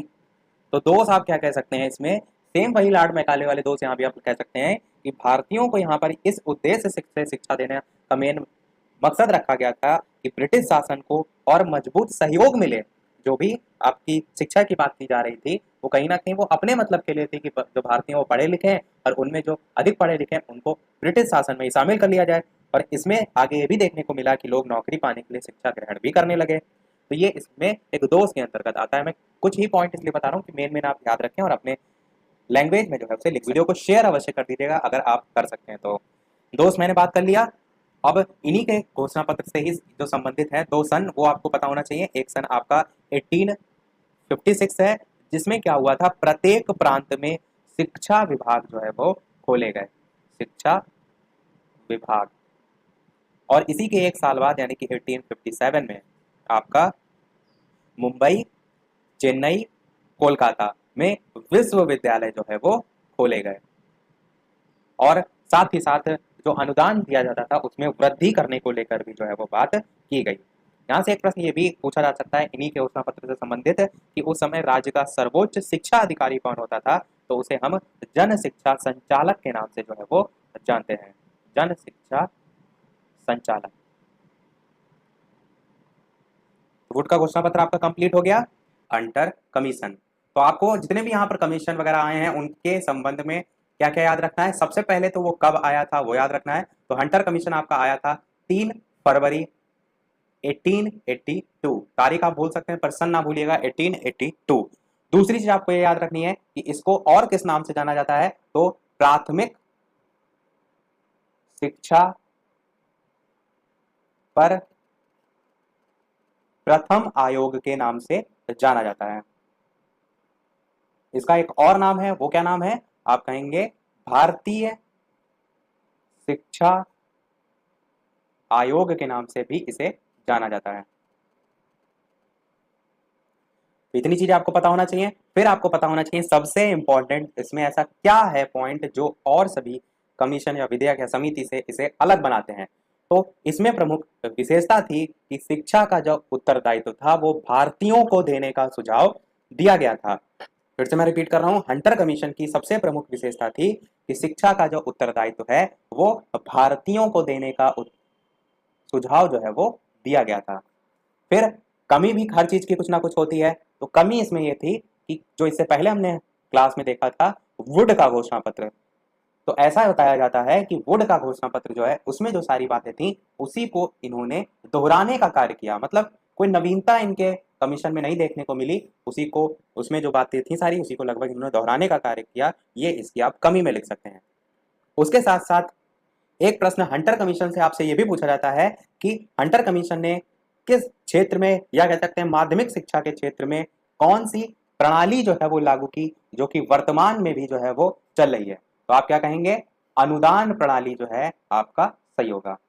इतनी चीजें आप ध्यान रखेंगे, यहां से लघु आएगा, अति लघु आएगा, बहुविकल्पी आएगा, सब आपका कवर हो जाएगा। समझ गए आप, याद कर लीजिएगा। बढ़ते अपने नेक्स्ट टॉपिक की तरफ। नेक्स्ट आपका क्या है, गोखले विधेयक। गोखले विधेयक सबसे पहले आपको क्या पता होना चाहिए किस सन में आया था, तो आप क्या कहेंगे 1911। दूसरी चीज की तारीख भी आप याद रख सकते हैं, आप कहेंगे 16 मार्च 1911। पर तारीख में क्या होता है, बहुत सी तारीखें बहुत से सन है, ज्यादा आप याद रखेंगे तो जो याद करने वाली चीजें वो भी भूल जाएंगे। इसलिए मैं आपको रिकमेंड करूंगा कि सन अवश्य ध्यान रखिएगा। बाकी ये तो मैं आपकी एक नॉर्मल सी जानकारी के लिए जो है वो लिख दे रहा हूँ, 16 मार्च 1911। इसमें आपको क्या ध्यान रखना है, इसका कोई ऐसा खास अलग नाम नहीं था, परंतु जो जोड़ दिया गया था वो आपको ध्यान रखना है, वो है प्राथमिक शिक्षा को लेकर कि प्राथमिक शिक्षा अनिवार्य। प्राथमिक शिक्षा अनिवार्य को लेकर जोर दिया गया था और यह कहा गया था कि जो स्थानीय संस्थाएं हैं वही प्राथमिक शिक्षा का संचालन कर सकती हैं। तो कहीं ना कहीं एक बड़े कदम के रूप में गोखले विधेयक को प्राथमिक शिक्षा के क्षेत्र में आप देखते हैं। परंतु प्राथमिक शिक्षा पर प्रथम आयोग आपसे पूछा जाए तो मैंने अभी आपको बताया हंटर कमीशन को कहते हैं। प्रथम की बात की जाए तब आपका हंटर कमीशन, और प्राथमिक शिक्षा अनिवार्य के रूप में बात की जाए तब आप कहेंगे गोखले विधेयक। इतनी चीजें आपको याद होनी चाहिए। बढ़ते हैं अपने नेक्स्ट पॉइंट की तरफ। नेक्स्ट आपका क्या है, हर्टांग समिति। इसके अलावा वीडियो पसंद आ रहा हो, चीजें सब समझ में आ रही हो तो वीडियो को लाइक भी अवश्य जो है वो कर दीजिएगा। आप ही के लिए यहाँ सारी मेहनत की जा रही है, तो आपका एक लाइक तो वीडियो पर बनता ही है। और सबसे महत्वपूर्ण चीज, डीएलएड सेकंड सेमेस्टर के जो छात्र हैं उनके साथ वीडियो को शेयर अवश्य कर दीजिएगा। बात करते हैं हर्टांग समिति की। तो सबसे पहले सन पता होना चाहिए आपको, तो कब 1929 में जो है वो आया था। फिर अध्यक्ष आपको पता होना चाहिए, अध्यक्ष कौन थे, तो आप क्या कहेंगे सर फिलिप या विलियम। ये दोनों आपको अलग अलग पुस्तकों में नाम देखने को मिलते हैं, तो दोनों ही अपनी जगह सही हैं, सर फिलिप या विलियम, और मेन नाम है इनका हर्टांग। तो इसी हर्टांग नाम पर इनका जो समिति है उसका नाम हर्टांग समिति नाम जो है वो पड़ा। हर्टांग समिति की सबसे महत्वपूर्ण चीज थी दो पॉइंट, एक था आपका अपव्यय और दूसरी चीज आपकी थी अवरोधन। बस पूरे हर्टांग समिति में सबसे महत्वपूर्ण यही दो पॉइंट है। दोनों को मैं बता चुका हूं जब मैं वन लाइनर और एमसीक्यू करा रहा था कि अपव्यय में क्या होता है कि बीच में ही जो बच्चे हैं वो पढ़ाई छोड़ देते हैं। जैसे कहते नहीं कि खेती किसानी वाले जो बालक जिनके घर से आ रहे हैं तो वो बीच में कहीं फसल पककर तैयार हो गई तो घर में जो उनके माता पिता होते हैं उसे खेत में लगा देते हैं, तो इससे क्या होता है बच्चों की पढ़ाई बीच में छूट जाती थी, तो उसको हम कहते हैं अपव्यय।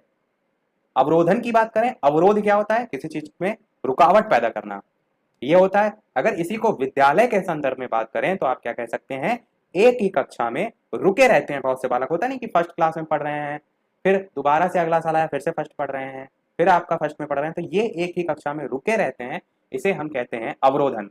तो हर्टांग समिति के द्वारा अपव्यय और अवरोधन जो है इसको समाप्त करने को, इसको कम करने को लेकर जो है वो बल दिया गया था।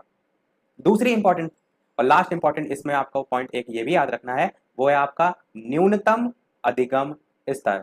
ये एक ऐसा वर्ड है जो आप कहीं भी किसी भी समिति में लिख सकते हैं। देखिए क्या होता है, कोई समिति आपसे पूछी जाएगी, गोखले विधेयक हो गया, हर्टांग समिति, कुछ भी पूछी जाएगी, कुछ पॉइंट आपके दिमाग में ऐसे होने चाहिए जो आप सब में लिख सकते हैं। जैसे कि आपका न्यूनतम अधिगम स्तर है, सब में नहीं पर बहुत से उसमें लिख सकते हैं, क्योंकि न्यूनतम अधिगम स्तर क्या होता है कि एक बच्चा जिसको न्यूनतम उतनी नॉलेज होनी चाहिए जो कि आसपास के वातावरण के अकॉर्डिंग बात कर लें या समाज के अकॉर्डिंग बात कर लें, एक जीविकोपार्जन के लिए भी तो उपयोगी होती है। तो न्यूनतम अधिगम स्तर को आप कुछ इस प्रकार से समझ सकते हैं, जैसे कि एक क्लास में पेपर होते हैं तो 100% में 33% पासिंग मार्क रखा जाता है। ये 33% मार्क क्या है? ये दर्शाता है कि यदि आप उस कक्षा में 33% अंक ले आते हैं तो उसमें जितनी भी आपकी न्यूनतम लेवल की बात करें कि आपको उस क्लास में आना चाहिए, वो अगर आपको आता है तो आपको अगली कक्षा में जो है वो भेज दिया जाता है। यानी कि आपका जो मिनिमम लेवल है आप उसको टच कर पा रहे हैं कि नहीं उस क्लास में। अगर आप 33% से नीचे ला रहे हैं, फेल हो जाते हैं, तो नहीं भेजा जाता है, क्योंकि न्यूनतम अधिगम स्तर उस कक्षा के अकॉर्डिंग आपका नहीं है। वही न्यूनतम अधिगम स्तर एक नॉर्मल टीचिंग में भी आप कह सकते हैं। तो आप क्या कहेंगे? न्यूनतम अधिगम स्तर को बढ़ाना, ये भी आपका इसी में हर्टांग समिति में जो है वो आ जाएगा। कुछ लोग सोच रहे होंगे हर्टांग समिति हमारी तो किताब में बहुत बड़ा बड़ा लिखा है। बड़ा लिखा है, आप उसमें पढ़ सकते हैं, पर आपको क्या करना है, जो सबसे मेन इंपॉर्टेंट पॉइंट है उसको दिमाग में रखना है, क्योंकि जब पेपर देने जब जाएंगे तो सब दिमाग में खिचड़ी हो जाता है। आपके दिमाग में सॉलिड सॉलिड सारी चीजें होंगी, तो आप मेन उस पॉइंट को फोकस करते हुए स्टार्टिंग शुरू करेंगे और बाद में वही पॉइंट लिख सकते हैं किसी में भी, कि जो बच्चे हैं उनकी शिक्षा का स्तर बढ़ाना, या कह सकते हैं शिक्षा को प्रत्येक लेवल पर जो है वो पहुंचाना। इस टाइप के कुछ पॉइंट हैं जो आप हर जगह यूज कर सकते हैं। इसको मैं रफ करता हूं, बात करते हैं नेक्स्ट की। नेक्स्ट है आपका लॉर्ड कर्जन। अब लॉर्ड कर्जन को समझिए, इनके बारे में क्या इंपॉर्टेंट है। तो सबसे पहले आपको क्या पता होना चाहिए कि लॉर्ड कर्जन भारत कब आया, तो आप कहेंगे 1899 में जो है वो आया।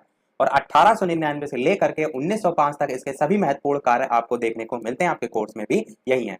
लॉर्ड कर्जन के बारे में सबसे पहले आपको पता होना चाहिए पाश्चात्य या प्राच्य समर्थक में से किस में आते हैं। तो ये जो है वो एक पाश्चात्य संस्कृति जो है उसके समर्थक के रूप में जाने जाते हैं। पाश्चात्य और प्राच्य मैंने सबसे पहले वाली क्लास में दोनों चीजों को क्लियर कर दिया था, कहां से वो विवाद उठा था उसको देख लीजिएगा, नहीं देखा है तो आपने। तो पाश्चात्य संस्कृति जो है इसके समर्थक के रूप में ये जाने जाते थे।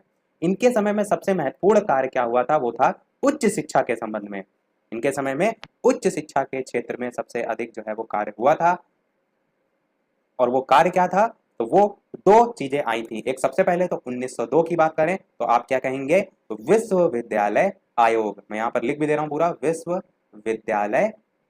ये बहुविकल्पी में बहुत पूछा जाता है कि विश्वविद्यालय आयोग आपका कब आया था।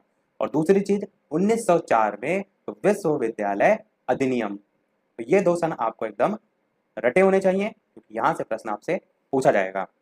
भारतीय, पूरा नाम यहाँ से भारतीय से स्टार्ट होगा, मैंने शॉर्ट में लिख दिया, चलिए एक में भारतीय लिख भी देते हैं। भारतीय विश्वविद्यालय आयोग पूछा जाए तो आप कहेंगे 1904। भारतीय विश्वविद्यालय अधिनियम पूछा जाए तो आप कहेंगे 1904। पहले वाले में सॉरी 1902 और दूसरे वाले में 1904। अब देखिए एक चीज यहाँ पर आपको पता होना चाहिए अधिनियम से संबंधित। भारतीय विश्वविद्यालय अधिनियम में जो सीनेट है इसके सदस्यों की संख्या जो है वो बढ़ा दी गई थी। बढ़ाने के लिए मैंने यहाँ पर प्लस लिख दिया है, उससे आप समझ जाएंगे। उच्च शिक्षा के क्षेत्र में आप क्या लिख सकते हैं, उच्च शिक्षा के क्षेत्र में सुधार के लिए इन्होंने विशेष प्राथमिकता दी थी। आप इस भारतीय विश्वविद्यालय से समझ सकते हैं, विश्वविद्यालय ऑलरेडी आपका उच्च शिक्षा से ही संबंधित होता है।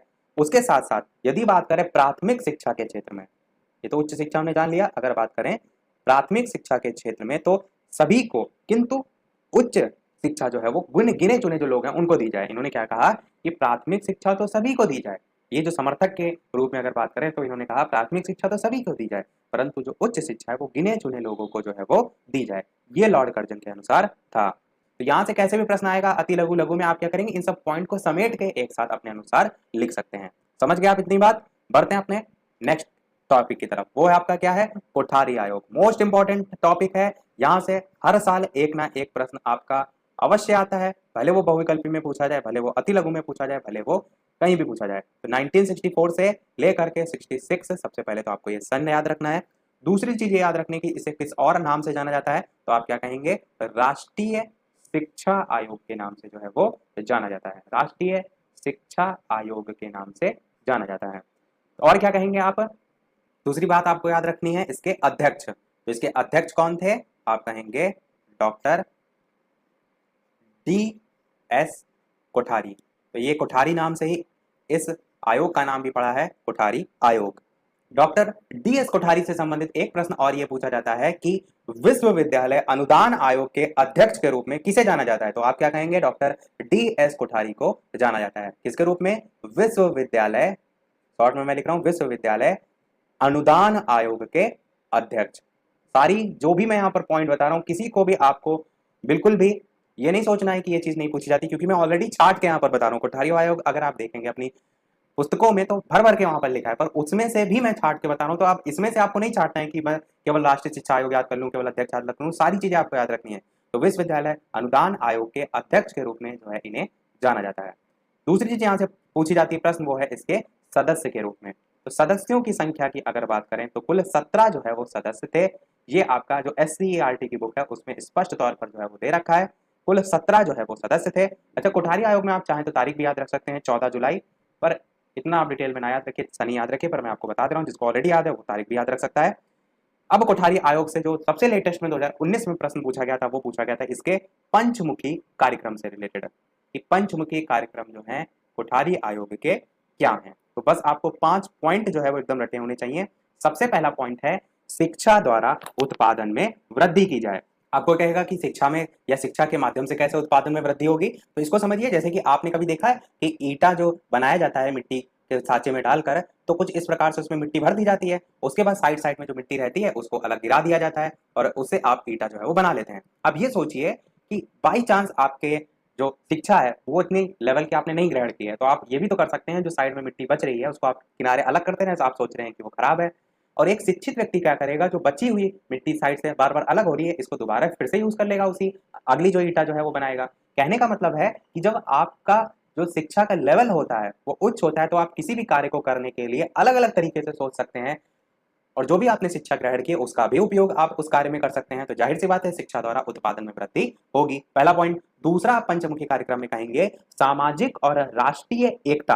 अब सामाजिक और राष्ट्रीय एकता तो सबसे ज्यादा जरूरी है, चाहे वो किसी भी संदर्भ में हो, तो आपका दूसरा पॉइंट ये हो जाएगा।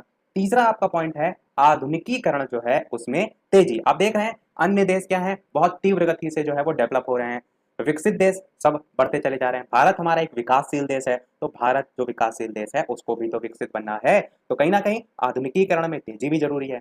चौथा आप क्या कहेंगे पंचमुखी कार्यक्रम में, प्रजातंत्र जो है उसकी सुदृढ़ता।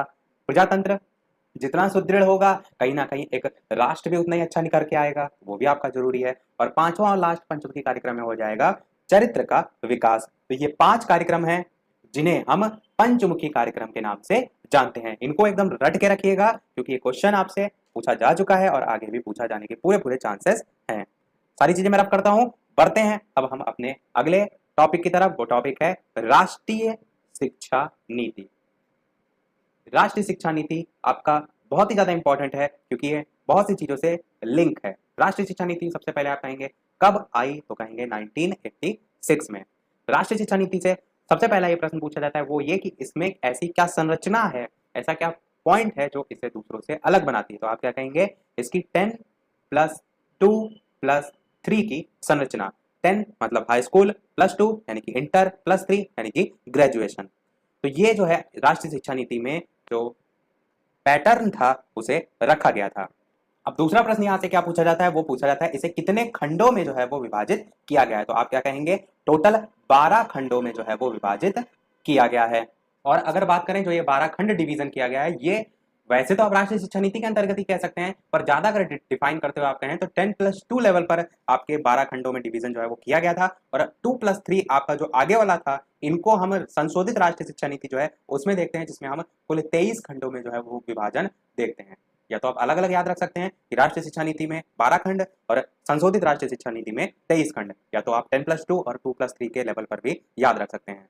अब देखिए यहां से यानी कि 2019 में प्रश्न पूछा गया था राष्ट्रीय शिक्षा नीति को लेकर के कि नई शिक्षा नीति 1986 जो है उसकी प्रमुख विशेषताओं का वर्णन कीजिए। तो यहां पर राष्ट्रीय लिखा है, प्रश्न में नई पूछा गया था, तो उसको लेकर कंफ्यूज ना होइएगा, उसमें 1986 वर्ड यूज किया गया था, यानी कि नई शिक्षा नीति 1986 करके जो है वो पूछा गया था, उसकी विशेषताएं और गुण। तो अब क्या क्या लिख सकते हैं, तो आप ये कह सकते हैं कि सबसे पहला तो मेन पॉइंट यही था इसमें कि शिक्षा को पहली बार इतना इसमें प्रायोरिटी या महत्व दिया गया था। उसमें जो भी सारी चीजें थी, उसकी शैक्षिक नीतियां थी, उनके क्रियान्वयन पर बल दिया गया था, उसमें कैसे सुधार हो शिक्षा में उस पर बल दिया गया था। तो ये आप एक विशेषता के तौर पर लिख सकते हैं। दूसरी आप विशेषता ये लिख सकते हैं जो मैंने 10+2+3 बताया कि नवीन शिक्षा नीति में एक राष्ट्रव्यापी शिक्षा संरचना की भी सिफारिश की गई थी, जिसके प्रत्येक भाग में स्वीकार जो है वो बाद में कर भी लिया गया था, जिसे हम एक राष्ट्रीय शिक्षा संरचना के तौर पर पॉइंट के आधार पर लिख सकते हैं। तीसरा पॉइंट क्या लिख सकते हैं कि राष्ट्रव्यापी पाठ्यक्रम की रचना की भी बात की गई थी। एक ऐसा पाठ्यक्रम हो जो प्रत्येक जगह, जैसे आप देखते हैं एनसीईआरटी बेस्ड जो होता है वो प्रत्येक जगह चलता है, उसी को लेकर भी यहाँ पर बात की गई थी कि जिससे पाठ्यक्रम जो है उसमें एक रूपता है, जिससे राष्ट्रीय एकता की भावना हो, शांतिपूर्ण सह अस्तित्व की भावना हो। इस प्रकार से थर्ड पॉइंट आप लिख सकते हैं, राष्ट्रव्यापी पाठ्यक्रम की रचना की बात भी इसमें रखी गई थी। चौथी विशेषता पर आप ये कह सकते हैं, शैक्षिक अवसरों की समानता पर बल दिया गया था कि सभी को समान अवसर दिए जाए, ऐसा ना किसी प्रकार का ऊंच नीच भेदभाव ये सारी चीजें हो। तो शैक्षिक अवसरों की समानता एक ऐसा आपकी हेडिंग है जो आप किसी भी आयोग में यूज कर सकते हैं, क्योंकि सभी यही चाहते थे कि शैक्षिक अवसरों के लिए समान अवसर मिले, परंतु जो भारतीय से संबंधित है उन्हीं में आप ये पॉइंट जो है वो रखेंगे, समानता पर बल। ये चौथा विशेषता हो गई। पांचवी और लास्ट विशेषता आप ये भी लिख सकते हैं कि केंद्र सरकार की जो भागीदारी है उसको भी इसमें जोड़ा गया, क्योंकि 1976 में एक संविधान संशोधन हुआ था जिसके द्वारा शिक्षा को संवर्ती सूची में जो है वो डाल दिया गया था। किसमें? संवर्ती सूची। एक आपकी राज्य सूची होती है, केंद्र सूची और होती है एक संवर्ती सूची। संवर्ती सूची में केंद्र और राज्य दोनों आते हैं। तो आपका जब संवर्ती सूची में डाल दिया गया, उससे फर्क ये पड़ा कि केंद्र सरकार पहले से अधिक शिक्षा की जो प्रत्येक स्तर है उस पर उत्कृष्टता लाने के लिए प्रयत्न करेगी, उसकी भागीदारी पहले से और ज्यादा जो है वो होगी, जिससे क्या होगा, शिक्षा में सुधार होगा। तो ये सब पॉइंट रटने वाले नहीं है, ये सब आपको अपने आप से समझ से जो है सारी चीजें समझनी। और अच्छा मैं पॉइंट कहूँ, छठा नंबर क्या लिख सकते हैं, तो व्यवसायिक शिक्षा पर आधारित कर सकते हैं कि शिक्षा ऐसी ना हो कि बच्चा पढ़ के रट के बैठा, आता तो उसे सब कुछ है और उसके पास कोई नौकरी नहीं, कोई जॉब नहीं। महात्मा गांधी जी यही कहते थे, रोजगार परक शिक्षा होनी चाहिए, उनका मत था। तो आप व्यवसायिक शिक्षा को भी कह सकते हैं कि शिक्षित बेरोजगारी को रोकने के लिए, विश्वविद्यालयों में प्रवेश की समस्या को कम करने के लिए व्यवसायिक शिक्षा के महत्व को स्वीकार किया गया। और क्या पॉइंट आप लिख सकते हैं, और पॉइंट आप सातवां ये भी लिख सकते हैं कि विभिन्न या उच्च शिक्षा में सुधार के लिए महाविद्यालय विश्वविद्यालयों की स्थापना की गई। और आप क्या लिख सकते हैं कि जो शैक्षिक प्रगति, आठवां पॉइंट, उसका मूल्यांकन जो है अच्छे तरीके से हो, उसके लिए इसी राष्ट्रीय शिक्षा नीति में बात रखी गई थी कि इसके 5 साल बाद, यानी कि 1986 के जब 5 साल बाद जाएंगे तो 1992 आता है, तो शिक्षा नीति 1986 की ये भी विशेषता थी कि उसके विभिन्न जो पहलू थे उसके क्रियान्वयन की समीक्षा प्रत्येक 5 वर्ष में भी की जाएगी। तो इसलिए आपकी 1992 में संशोधित राष्ट्रीय शिक्षा नीति इसी के जस्ट 5 साल बाद जो है वो आपकी आई थी, जो कि इसी से जो है वो जुड़ी हुई है। तो उसे जो भी कह सकते हैं इसमें कमी रह गई वो उसमें सुधार ली जाती है। तो इतना सब कुछ मैंने डिटेल में इसलिए बताया क्योंकि ये आपका टॉपिक बहुत बड़ा है। आप देखेंगे अगर आप अपनी बुक में या जहाँ से भी आप पढ़ रहे हैं उसमें देखेंगे तो बहुत सारी चीजें डिटेल में, पर आप अगर इतनी चीजें जानते हैं तो आप आसानी से यहाँ से प्रत्येक टाइप का प्रश्न जो है वो कर सकते हैं। इसको हम रब कर देते हैं, देख लेते हैं संशोधित राष्ट्रीय शिक्षा नीति को, और उसके बाद जो बाकी आगे का पोर्शन है उसको हम देखेंगे नेक्स्ट वाले पार्ट में, क्योंकि अभी हमारा ये थर्ड पार्ट जो है वो चल रहा है। तो क्या देखते हैं, संशोधित राष्ट्रीय शिक्षा नीति। मैं ये कोशिश कर रहा हूँ कि वीडियो बहुत ज्यादा लेंदी भी ना हो और प्रीवियस ईयर से लेकर के आगे आने वाले ईयर सब कुछ इसमें मैं आपको कवर करा दूंगा। करते हैं, चलिए आप संशोधित राष्ट्रीय शिक्षा नीति 1992 की। मैंने क्या बताया, जब 1986 में शिक्षा नीति आई तो उसमें क्या कहा गया, 5 साल बाद समीक्षा होगी। तो इसकी 5 साल बाद जो समीक्षा हुई वही ये रूप निकल कर आया था 1992 में, जिसे हम संशोधित राष्ट्रीय शिक्षा नीति के नाम से जो है वो जानते हैं। इतनी बात आप समझ गए कि कैसे ये आई है। संशोधित राष्ट्रीय शिक्षा नीति को एक और नाम से जाना जाता है, वो नाम है इसका प्रोग्राम ऑफ एक्शन। पहले जो सारी चीजें थी उसी के एक्शन के रूप में उसमें बदलाव करते हुए थे आया था, तो आप क्या कहेंगे, प्रोग्राम ऑफ एक्शन के रूप में भी इसे जाना जाता है। दूसरी चीज मैंने खंड के रूप में बताई थी कि 23 खंडों में इसमें विभाजन जो है वो किया गया था। अब ये 23 खंड आप वहीं पर जोड़ लीजिए 10+2+3 में 2+3 के तौर पर, या संशोधित राष्ट्रीय शिक्षा नीति में भी आप कह सकते हैं, दोनों ही अपनी जगह जो है वो सही है। अब इसमें क्या क्या चीजें सुधार की गई वो केवल और केवल पॉइंट आपको एकदम दिमाग में रखने हैं। तो सबसे पहला अगर बात करें पॉइंट की, तो आप क्या कहेंगे कि जो +2 स्तर की शिक्षा थी, यानी कि जिसे हम क्या कहेंगे, इंटर लेवल, क्योंकि 10+2+3 था, तो +2 स्तर की जो शिक्षा थी उसे मैं यहां पर लिख दे रहा हूं, उसे स्कूल शिक्षा जो है, स्कूल शिक्षा जो है उसके अंग के रूप में जो है वो स्वीकार जो है वो किया जाएगा। इस टाइप से भी आप कह सकते हैं। तो +2 स्तर को स्कूल शिक्षा के अंग के रूप में स्वीकार किया जाएगा और प्रत्येक जगह ये सारी चीजें जो है वो अप्लाई भी हुई, आपने देखा भी। तो ये आपका पहला इसमें था पॉइंट सबसे महत्वपूर्ण।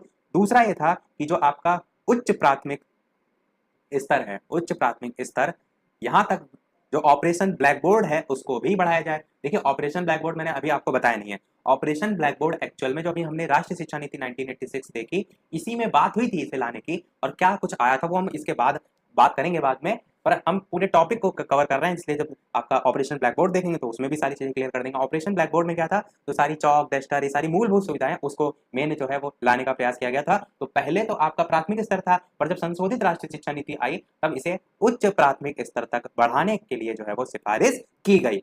तीसरा आप क्या कहेंगे, इसी में पॉइंट ना करके स्टार बना देता हूं मैं। तो अगला पॉइंट इसी में ये कह सकते हैं कि जो उच्च प्राथमिक स्तर है उसमें शिक्षा का स्तर बढ़ाया जाए। वैसे वो सारी चीजें आप ऊपर वाले पॉइंट से लिख सकते हो, थोड़ा अलग पॉइंट की अगर तौर पर बात करें तो आप ये कह सकते हैं निशुल्क और अनिवार्य शिक्षा, निशुल्क और अनिवार्य शिक्षा के लिए राष्ट्रीय मिशन जो है वो चलाया जाए। क्या चलाया जाए? राष्ट्रीय मिशन जो है वो चलाया जाए, ये बात की गई थी निशुल्क और अनिवार्य शिक्षा के लिए। सारी चीजें रफ कर देते हैं, कुछ और पॉइंट है उसको भी देख लेते हैं।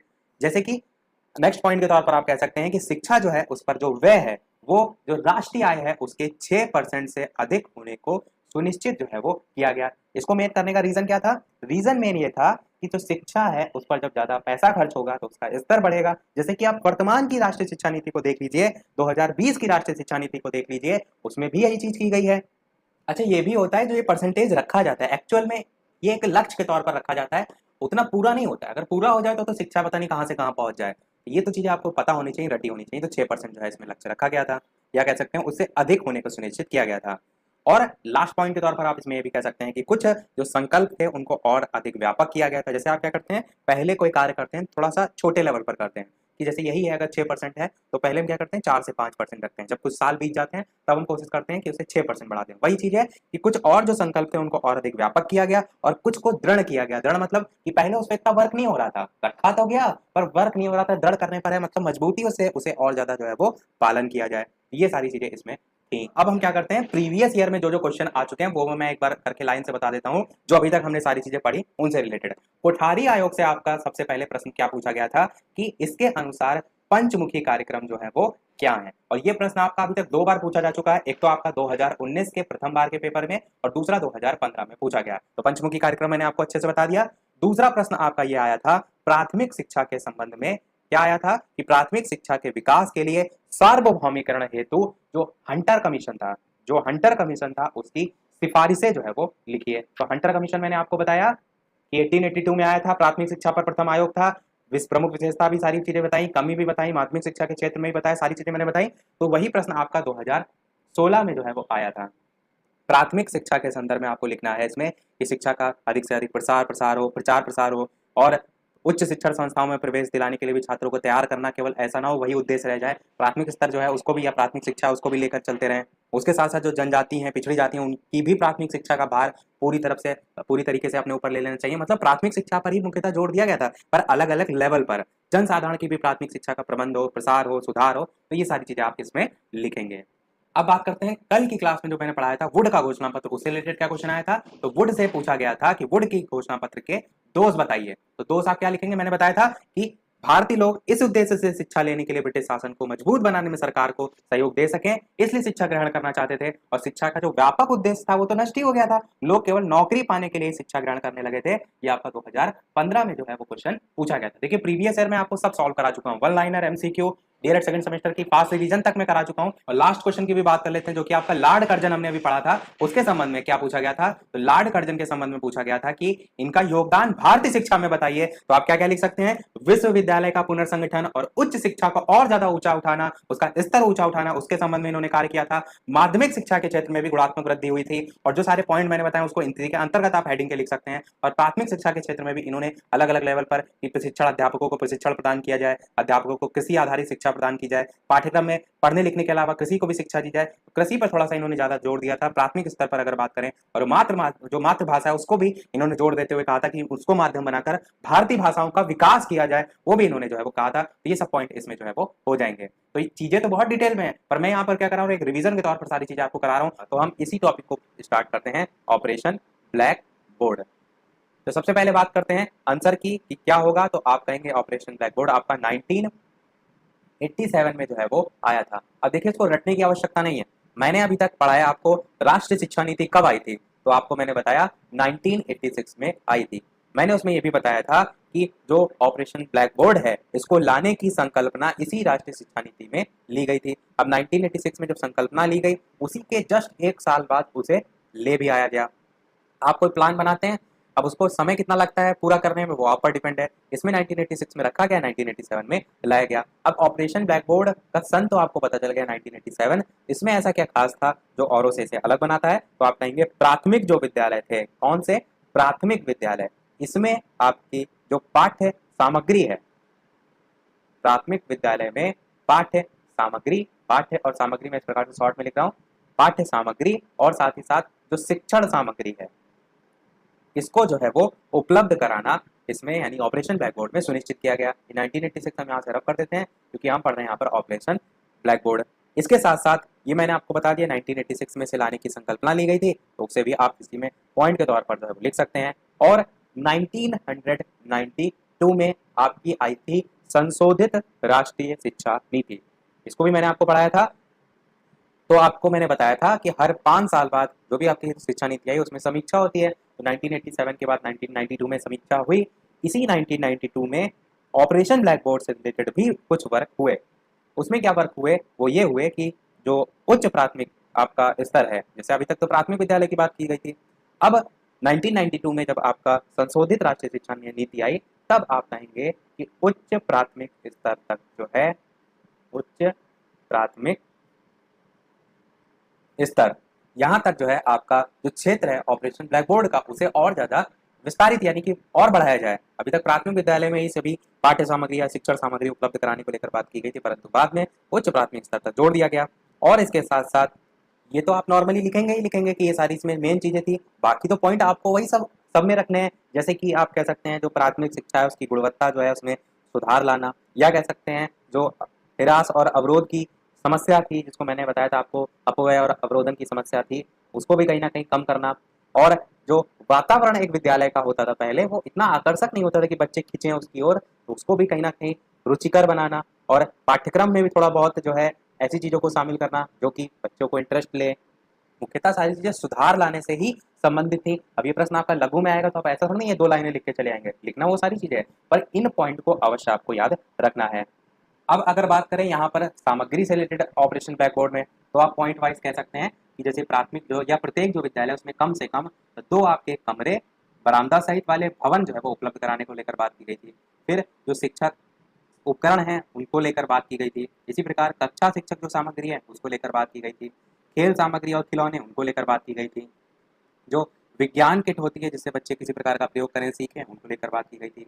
और लघु औजार किट उनको लेकर इसमें यानी कि सारी चीज़ें शामिल करने के लिए बात की गई थी। और पुस्तकालय जो है उसके लिए पुस्तकें अधिक से हों, विद्यालय जो है उसकी घंटी चौक कूड़ादान ये सारी चीज़ें। इसी प्रकार अगर ध्वनि क्या या कह सकते हैं मनोरंजन के क्षेत्र में या संगीत के क्षेत्र में अगर बात करें तो विभिन्न प्रकार के जैसे वाद्य यंत्र होते हैं, ढोलक है, तबला है, मजीरा, हारमोनियम, इन सब की व्यवस्था, श्याम पट्ट जो है और फर्नीचर है उन सब की व्यवस्था, तो पेयजल व्यवस्था भी हो जाएगा। तो इस टाइप से आप सारी जो है यहाँ पर पॉइंट जो है वो लिख सकते हैं। उसके बाद एक पॉइंट आपको इस संशोधन के बाद भी याद रखना है, 1992 में जब संशोधन हो गया तो क्या कुछ पॉइंट थोड़े बहुत बदले। तो एक पॉइंट आपका ये था कि जो नामांकित बच्चे थे उनके आधार पर जहाँ आवश्यक हो उन प्राथमिक विद्यालयों में 3 अध्यापक और 3 कमरों की जो व्यवस्था है वो की जाए। और यदि बात करें थोड़ा सा सभी वर्गों को ऊपर उठाने या शिक्षा प्रदान करने के संबंध में, तो आप ये भी कह सकते हैं पॉइंट कि ऑपरेशन ब्लैक बोर्ड जो योजना है उसको छोड़कर बाकी सभी जो विद्यालय हैं विशेषकर अनुसूचित जाति और जनजाति के क्षेत्र में उनके विद्यालयों में सारी चीजें जारी रखी जाएं। ये सारी चीजें थी, पर मेन पॉइंट आपका एक उच्च प्राथमिक स्तर वाला और ये एक 3 अध्यापक और 3 कमरों वाला, ये ध्यान रखिएगा। अब 2 हम सन की बात कर लेते हैं जो आपसे पूछे जा सकते हैं, इनको सब रफ कर देते हैं। एक सन तो आपका है दुर्गाबाई देशमुख समिति, तो जल्दी से बताइए सब लोग इसका सन क्या था, कब आई थी ये दुर्गाबाई देशमुख समिति। और दूसरा आपका हंसा मेहता समिति। बस आपको सन पता होना चाहिए क्योंकि यहाँ से अधिकतर यही पूछा जो है वो जा सकता है। दुर्गाबाई देशमुख समिति आपकी आई थी 1958 में और हंसा मेहता समिति आपकी आई थी 1962 में। दुर्गाबाई देशमुख समिति की अगर बात करें तो आप इसमें एक पॉइंट ये याद रख सकते हैं कि शिक्षकों हेतु राष्ट्रीय पुरस्कार प्रारंभ करने को लेकर इसमें बात की गई थी। शिक्षकों के लिए राष्ट्रीय पुरस्कार जो है वो प्रारंभ करने को लेकर बात की गई थी। और हंसा मेहता समिति का एक प्रसिद्ध कथन है जो हो सकता है आपसे पूछ लिया जाए। इन्होंने कहा कि यदि नए समाज का निर्माण ठोस आधार पर करना है तो जो स्त्रियां हैं उनको वास्तविक और प्रभावपूर्ण ढंग से पुरुषों के समान अवसर देने चाहिए। तो इसे ये भी समझ में आ रहा है कि किस पर बेस्ड था, समान अधिकार को देने पर, इसे भी आप दोनों चीजें याद रख सकते हैं। बात करते हैं अब नेक्स्ट पॉइंट की। नेक्स्ट पॉइंट है आपका, टॉपिक है आपका पी मोस्ट। इसके अलावा वीडियो समझ में आ रहा हो, चीजें सभी समझ में आ रही हो तो सभी लोग वीडियो को लाइक भी अवश्य जो है वो कर दीजिएगा। आप ही के लिए यहाँ पर सारी मेहनत की जा रही है, तो एक लाइक तो आपका वीडियो पर बनता ही है। तो पी मोस्ट के बारे में जानते हैं। सबसे पहले यहाँ से आती है इसकी फुल फॉर्म। तो फुल फॉर्म इसकी होती है program of mass orientation for school teachers. यहाँ पर सारे जो लिखे हैं इसी के अकॉर्डिंग है। एक बार मैं फिर से रिपीट करता हूँ। पी से आपका होगा प्रोग्राम, ऑफ आपका साइलेंट रहेगा, फिर आपका एम से आएगा मास, ओ से आएगा ओरिएंटेशन, और एस जो है इससे आएगा स्कूल। पर आपका ओरिएंटेशन और स्कूल के बीच में रहता है फॉर एस से स्कूल और टी से टीचर्स। तो program of mass orientation for school teachers. Full form आपको सभी की पता होना चाहिए, क्योंकि प्रीवियस ईयर में देखेंगे तो एक बार फुल फॉर्म आपकी काफी पूछी गई थी। तो इसमें क्या ऐसा खास था उसको जानने से पहले आपको पता होना चाहिए इसका सन, यानी कि 1986 में ये आया था। या कह सकते हैं जो मेन संबंधित था वो आपका 1986 में था, परंतु प्रभावी रूप से जो आपका आया था वो 1987 में जो है वो आपका आया था। तो जो मेन सन है वो आप इस 1987 को याद रखिए। 6 के संबंध में आप क्या याद रखना है, वो आपको ये याद रखना है कि 1987 में जब ये आया था तो इसका जो मेन इसमें पॉइंट था वो ये था कि 1986 में जो आपकी राष्ट्रीय शिक्षा नीति आई थी उसकी मूल संस्थितियों से अवगत कराना इसमें मेन पॉइंट था। दूसरा आपका पॉइंट इसमें ये था कि जो आपका ऑपरेशन ब्लैक बोर्ड आया था इसी 1987 में, उसमें उपलब्ध जो सामग्री है उस पर भी कहीं ना कहीं उसका समुचित उपयोग हो, उस पर भी इसमें बल दिया गया था। आप यही चीज देख रहे हैं कि प्रोग्राम है ही आपका स्कूल टीचर से संबंधित। और अच्छा ये भी आपको पता होना चाहिए जो पी मोस्ट है इसकी हिंदी में फुल फॉर्म क्या है। तो इसकी हिंदी में फुल फॉर्म होती है सेवारत अध्यापकों का विस्तृत अभिविन्यास कार्यक्रम। फिर से रिपीट कर रहा हूं मैं, सेवारत अध्यापकों का विस्तृत अभिविन्यास कार्यक्रम। हिंदी इंग्लिश दोनों में आपको फुल फॉर्म पता होना चाहिए। तो ये हो जाएगा आपका पी मोस्ट। तो 2 पॉइंट आपको मैंने बताया, बस 2 याद रखिएगा। पहला पॉइंट 1986 की मूल संस्थितियों से अवगत कराना, या 1986 की जो शिक्षा नीति है उससे अवगत कराना। और दूसरा आपका क्या है, जो ऑपरेशन ब्लैक बोर्ड योजना में उपलब्ध सामग्री थी उसका समुचित उपयोग पर जो है वो बल देना। इसको रब करते हैं, देखते हैं आपकी नेक्स्ट आपकी कौन सी है, एसओपीटी। सबसे पहले एसओपीटी की फुल फॉर्म, तो फुल फॉर्म होती है स्पेशल ओरिएंटेशन फॉर, या ऑफ लगाएंगे आप, यहाँ पर आपका ऑफ आएगा, special orientation of primary teachers. ये इसकी फुल फॉर्म हो गई। हिंदी में क्या कहेंगे आप, प्राथमिक शिक्षकों का विशेष अनुस्थापन कार्यक्रम। प्राथमिक शिक्षकों का विशेष अनुस्थापन कार्यक्रम।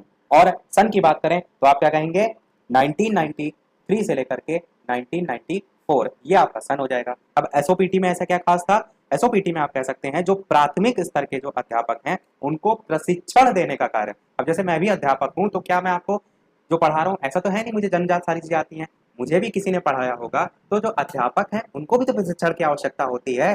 तो वही चीज इसमें थी एसओपीटी में कि जो प्राथमिक शिक्षक हैं उनका विशेष अनुस्थापन कार्यक्रम, फुल फॉर्म मैंने बताई, तो प्राथमिक स्तर के अध्यापकों का प्रशिक्षण। तो आप इस प्रकार से लिख सकते हैं, प्राथमिक, शॉर्ट में मैं लिखता हूँ प्राथमिक स्तर के अध्यापक, इनका जो है वो प्रशिक्षण।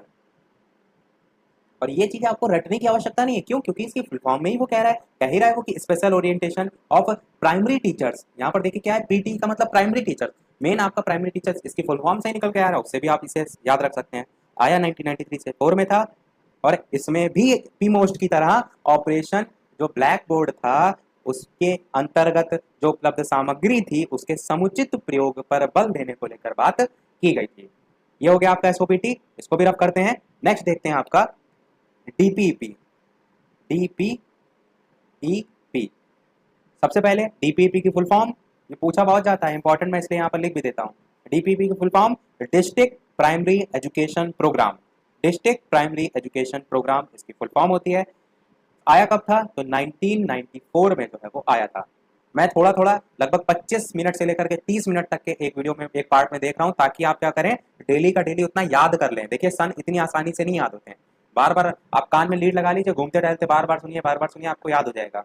दूसरे को बार बार सुनाइए तो आपको याद हो जाएगा। मेन चीज रिवाइज आपको करना है, इसीलिए मैं 25-30 मिनट का पार्ट लेकर चल रहा हूँ, ताकि आप क्या करें, डेली का डेली याद रख सकें। तो डीपीईपी की full form district primary education program आया कब था, 1994 में। और ये आपका जो आया था वो एक्चुअल में जो संशोधित राष्ट्रीय शिक्षा नीति 1992 में आई थी उसी के अनुसरण पर आया था। देखिए जब आपकी राष्ट्रीय शिक्षा नीति आती है तो उसमें विभिन्न प्रकार की बातें रखी जाती हैं कि हम आगे चलकर ये करेंगे, आगे चलकर ये करेंगे। उसी के तहत आपका डीपीईपी, यानी कि इसके तहत आपका, या इसके अनुसरण के तहत आप कह सकते हैं, आपका डीपीईपी 1994 में आया। तो ये सब चीजें एक दूसरे से लिंक है, इसलिए आपको पता होना चाहिए। अब इसमें आपको पॉइंट कौन से याद रखने हैं, केवल मैं गिने चुने 3-4 पॉइंट बता रहा हूँ, वो अपने एकदम दिमाग में फिट रखिएगा। बाकी अगर 20 जगह से पढ़ेंगे तो क्या होता है, खिचड़ी पक जाएगी। तो सबसे पहला पॉइंट आप याद रखेंगे, 6 से 11 वर्ष के जो बच्चे हैं उनको 100% विद्यालयी शिक्षा उपलब्ध कराना, यानी कि सभी को शिक्षा मिले। 6 से 11 वर्ष के जो बच्चे हैं उनको 100% विद्यालयी शिक्षा उपलब्ध कराना। दूसरा पॉइंट आप क्या याद रखेंगे, जो अपवंचित वर्ग के बच्चे हैं, अपवंचित वर्ग का मतलब क्या है, कई बार क्या होता है, बहुत से वर्ग हैं उनको थोड़ा सा, उनको आप क्या कहेंगे, उचित स्थान नहीं मिल पाता है, अलग अलग जगह अलग अलग स्थिति है, तो उन्हीं अपवंचित वर्ग के बच्चे, और जरूरी नहीं स्थान की बात हो, बहुत से लोगों की आप ये भी कह सकते हैं पढ़ाई छूट जाती किसी ना कारणवश, तो उन सभी को क्या किया जाए, शिक्षित किया जाए। अपवंचित वर्ग के बच्चों को शिक्षित करना, और उसके साथ साथ जो ड्रॉप आउट है, बच्चे बीच में छोड़ देते हैं पढ़ाई, मैंने आपको बताया था, तो ड्रॉप आउट की दर को कम करना, वो भी इसमें लक्ष्य था डिस्ट्रिक्ट प्राइमरी एजुकेशन प्रोग्राम में। अब ये जो प्रक्रिया थी वो आपकी 3 चरणों में संपन्न हुई थी डीपीपी की। कौन कौन से 3 चरण, इसको रख करके लिखते हैं, 3 चरणों में संपन्न। तो जो सबसे पहला चरण था आपका, इसमें 7 राज्यों के 42 जनपद जो है, 7 राज्यों के 42 जनपद को शामिल किया गया था। दूसरे चरण में अगर बात करें तो इसमें उत्तर प्रदेश को शामिल किया गया था। ये आपको अवश्य ध्यान रखना है, उत्तर प्रदेश को शामिल किया गया था। कब किया गया था, तो 1997 में जो है वो किया गया था, और इसमें कुल 22 जनपद जो है उनको शामिल किया गया था। तीसरे चरण की बात करें तो इसमें कुल 32 जनपद को जो है वो शामिल किया गया था, और कब किया गया था, तो सन 2000 में जो है वो किया गया था। इतनी चीजें आपको बिल्कुल जो है वो याद रखनी है। अच्छा, थोड़ा सा जो आपका पहला वाला चरण है उसको ट्रिक से भी आप जोड़ सकते हैं। डीपी आप कैसे ट्रिक से जोड़ेंगे इसको भी देख लीजिए। तो डीपी में वर्ड आ रहा है डीपी 4, 2 में वर्ड आपका आ रहा है 2, 4, और जो ये 7 राज्य लिखा है इसमें वर्ड आ रहा है 7। तो आप टोटल सेंटेंस को क्या कह सकते हैं कि 2-4 लोग साथ में डीपी खिंचा लेते हैं। डीपी मतलब वही होता है ना कि व्हाट्सएप की आप जो भी प्रोफाइल पिक्चर लगाते हैं, तो 2-4 से आप याद रखेंगे, 2 को ध्यान रखिएगा, इधर लिखा है, 4 उधर लिखा है, 42 जनपद, 24 ना, इसको याद कर लीजिएगा। 2-4 तो आपका सेंटेंस बनाने के लिए, 2-4 लोग साथ में मतलब 7 राज्य, और डीपी मतलब खिंचाते रहते हैं, तो डीपीईपी से तो आपको तुरंत याद आ जाएगा डीपीईपी में आपका ये है। एक याद रहेगा, दूसरा आपको खुद याद आ जाएगा क्योंकि 42 में डायरेक्ट सीधे 22 जनपद आया, फिर आपका 32 आया है, 42, 22, 32, एक याद रखेंगे तो दोनों तीनों याद रखने में आसानी होगी। उत्तर प्रदेश को शामिल किया गया था दूसरे में, ये भी आप ध्यान रखिएगा। अब बात करते हैं हमारा मोस्ट इंपॉर्टेंट, वो है यशपाल समिति। यहाँ से भी बहुत प्रश्न पूछे जाते हैं हर साल। वैसे कोठारी आयोग तो बहुत हर बार पूछा जाता है जो मैंने आपको बताया था, पर यशपाल समिति भी आपसे कहीं ना कहीं प्रश्न पूछ लिया जाता है। यशपाल समिति से सबसे पहला प्रश्न कब आया, तो आप क्या कहेंगे, 1992 से 93। दूसरी चीज, इसे और किस नाम से जाना जाता है, तो आप क्या कहेंगे, राष्ट्रीय सलाहकार समिति। इसके अलावा इसमें एक मोटो या कह सकते हैं नारा भी था, जिसका नाम क्या था, शिक्षा बिना बोझ के, शिक्षा बिना बोझ के। अच्छा, ये जो समिति बनाई थी, अगर ये पूछा जाए कि किसके द्वारा बनाई गई थी, तो भारत सरकार के जो मानव संसाधन विकास मंत्रालय है उसने एक राष्ट्रीय सलाहकार समिति जो है वो बनाई थी, इसी का नाम है यशपाल समिति का। और इस समिति में देश भर जो है उसके 8 शिक्षाविद जो है उनको शामिल किया गया था। अध्यक्ष की बात करें कौन थे इसके, तो प्रोफेसर यशपाल जो है इसके अध्यक्ष थे, प्रोफेसर यशपाल। अब इसका जो यहाँ पर मोटो है शिक्षा बिना बोझ के, इससे इसको जोड़कर समझिए। इसमें क्या हुआ कि शिक्षा के, या आप कह सकते हैं समिति को इस बात पर इसमें विचार करना था कि शिक्षा के जो सभी अलग अलग स्तर हैं, लेवल हैं, चाहे वो प्राथमिक हो चाहे उच्च प्राथमिक हो, उस पर विद्यार्थियों, विशेषकर जो छोटी कक्षा के विद्यार्थी हैं, उस पर पढ़ाई के दौरान पढ़ने वाला जो बोझ है, पढ़ने वाला जो बोझ है उसको कैसे कम किया जाए, ये इसमें सबसे महत्वपूर्ण पॉइंट था। यही आपको एकदम दिमाग में बैठा के रखना है। और दूसरी चीज इसी में जोड़कर आप याद रखेंगे कि साथ ही साथ शिक्षा की जो गुणवत्ता है उसमें कैसे सुधार किया जाए, वो भी इसमें जो है वो रखा गया था। प्लस मतलब बढ़ाना, इसलिए मैंने उसको शॉर्ट में प्लस जो है वो लिख दिया है। तो जो समिति थी इसने क्या किया, देश भर में जो अलग अलग नवाचार हैं, संगठन हैं, पाठ्यक्रम बनाने वाले जो अलग अलग समिति हैं, उन सभी से बातचीत की। और इसके अलावा जो अभिभावक हैं, शिक्षक हैं, विद्यार्थी हैं, शिक्षा में जो इंटरेस्ट या शिक्षा में रुचि लेने वाले जो अन्य व्यक्ति हैं, उनसे इन्होंने विभिन्न माध्यमों से संपर्क किया इस समिति ने। और फिर क्या किया कि प्राप्त जो उनको मत हुए, विचार अलग अलग लोगों ने दिए, सुझाव दे दिए, उसके आधार पर समिति ने जुलाई 1993 में, जुलाई 1993 में, तारीख भी आप याद रख सकते हैं, 15 जुलाई 1993 में इस समिति ने क्या किया, सरकार को अपनी रिपोर्ट सौंपी। ये थोड़ा सा टॉपिक इंपॉर्टेंट है, इसलिए मैं इतना डिटेल में आपको बता रहा हूँ, कहानी के तौर पर ये सारी चीजें बता रहा हूँ ताकि आपके दिमाग में एकदम फिट हो जाए। तो 15 जुलाई 1993 को इस समिति ने सरकार को अपनी रिपोर्ट सौंपी, जो सारे सुझाव और उसे विचार मिले, सुझाव मिले, उसके बाद तो आपके जो यशपाल समिति ने जो सिफारिश दी थी, उस समय सरकार ने क्या किया था, जो इनकी समिति की सिफारिश थी उसको स्वीकार कर लिया था और साथ ही साथ लागू करने की इच्छा भी व्यक्त की थी। बाद में क्या हुआ था, सन 2005 में जो प्रोफेसर यशपाल थे, उनकी अध्यक्षता में ही आपका राष्ट्रीय पाठ्यचर्या की रूपरेखा भी बनाने के लिए एक राष्ट्रीय संचालन समिति का गठन किया गया था। उसको आगे हम जो टॉपिक वाइज बात कर रहे हैं उसमें हम बात करेंगे, पर पता आपको होना चाहिए जो आपका ये 2005 में बना था, इस समिति में कुल 38 सदस्य थे। इसको सारी चीजें आप करते हैं, आप बात करते हैं इसमें क्या क्या सारी चीजें आप पॉइंट वाइज लिख सकते हैं। तो पहला पॉइंट आप ये लिख सकते हैं, प्राथमिक विद्यालयों में जो पाठ्य सामग्री है उसको रखने की भी व्यवस्था हो। जैसे आप देखते हैं पुस्तकालय होते हैं, लाइब्रेरी होती है, बच्चे घर से ढोकर लिए जा रहे हैं किताबें, तो दूसरा ऑप्शन ये भी तो हो सकता है कि जो आपका विद्यालय है वहीं पर रखने की व्यवस्था हो। तो आप ये कह सकते हैं पुस्तकालय को घर ना ले जाया जाए, पाठ्य पुस्तक जो है उनको स्कूल की संपत्ति समझा जाए, ये भी इसमें एक पॉइंट रखा गया था। एक पॉइंट आप ये कह सकते हैं कि किसी भी प्रकार का गृह कार्य ना दिया जाए ताकि बच्चों पर थोड़ा बोझ कम हो सके, ये भी इसमें सुझाव दिया गया था। और इलेक्ट्रॉनिक प्रचार माध्यम उपयोग किया जाए, ये भी इसमें बताया गया था। और मोस्ट इंपॉर्टेंट पॉइंट इसका वो था औसत वजन, बस्ते का जो औसत वजन है उसको यहाँ पर बताया गया था कि 4 किलो आपका लगभग होना चाहिए, इससे ज़्यादा जो है वो नहीं होना चाहिए। देखते हैं आप अभी भी वर्तमान में देखते हैं जो थोड़े से स्कूल हैं इस प्रकार के नामी गिरामी, उसमें बच्चे इतना भारी भारी बोझा जो है वो बैग पर या पीठ पर जो है वो लादे लिए जा रहे होते हैं, जो उनकी क्षमता से बहुत ज़्यादा है। तो उसी को मेन फोकस कम करने को लेकर इसमें किया गया था। और एक पॉइंट और इसमें आप याद रखिएगा कि शिक्षा दूरदर्शन नामक एक नियमित कार्यक्रम को भी चलाने को लेकर बात की गई थी। शिक्षा दूरदर्शन से क्या होगा, आप घर पर बैठ कर ही जो शिक्षा है उसके संबंध में ग्रहण कर सकेंगे, आपको ज़्यादा जो ये बोझा है आपका वो थोड़ा सा उससे भी कम होगा। तो ये सारे इसमें पॉइंट थे। टॉपिक हमारा खत्म हुआ, बढ़ते हैं हमारे नेक्स्ट टॉपिक की तरफ। NPEGEL, सबसे पहले आपको पता होना चाहिए इसकी फुल फॉर्म। तो N से आपका होता है नेशनल, P से आपका होता है प्रोग्राम, फिर उसके बाद आएगा आपका ऑफ, E से होता है आपका एजुकेशन, फिर आपका आएगा फॉर, G से होता है आपका गर्ल्स, फिर यहाँ पर जो सेंटेंस को पूरा क्रिएट करने के लिए आएगा वो आपका आएगा एट, फिर E से हो जाएगा आपका एलिमेंट्री और L से हो जाएगा आपका लेवल। तो पूरा आपकी क्या फुल फॉर्म बनेगी, national program of education for girls at elementary level. और एक पॉइंट इसमें बस आपको एकदम दिमाग में अपने रखना है, वो क्या है, वो है बालिका शिक्षा से संबंधित जो है ये था। यहाँ जी से मैंने आपको गर्ल्स बताया, उसी से ही आपको समझ में आ रहा है बालिका शिक्षा से संबंधित था। तो ये आपका बालिका शिक्षा से संबंधित था। इसमें क्या क्या पॉइंट आपको दिमाग में रखने हैं, तो पहला पॉइंट आप ये याद रखेंगे कि जो क्लस्टर विद्यालय थे उनसे उनमें जो है वो सुविधाएं जो है वो प्रदान की जाए। जैसे कि आप क्या कह सकते हैं, लकड़ी की चौकी की व्यवस्था हो, पुस्तकालय हो, निःशुल्क यूनिफॉर्म हो, बैग जो है उसका वितरण हो, उपचारात्मक शिक्षा व्यवस्था हो, पुरस्कार वाली जो सारी चीज़ें होती हैं वो भी इसमें शामिल किया जाए ताकि बच्चों को प्रोत्साहन दिया जा सके। तो ये सारी चीज़ें इसमें आती हैं। NPEGEL फुल फॉर्म तो आपको एकदम रटी होनी चाहिए, क्योंकि कोई भी प्रश्न यहाँ से आएगा तो सबसे पहले आपको फुल फॉर्म ही लिखनी होगी, क्योंकि अगर आपने फुल फॉर्म सही लिख दी तो एग्जामिनर को ये समझ में आ जाता है कि इसको टॉपिक के बारे में पता है। तो ये आपका टॉपिक कंप्लीट हुआ, इसको रफ करते हैं।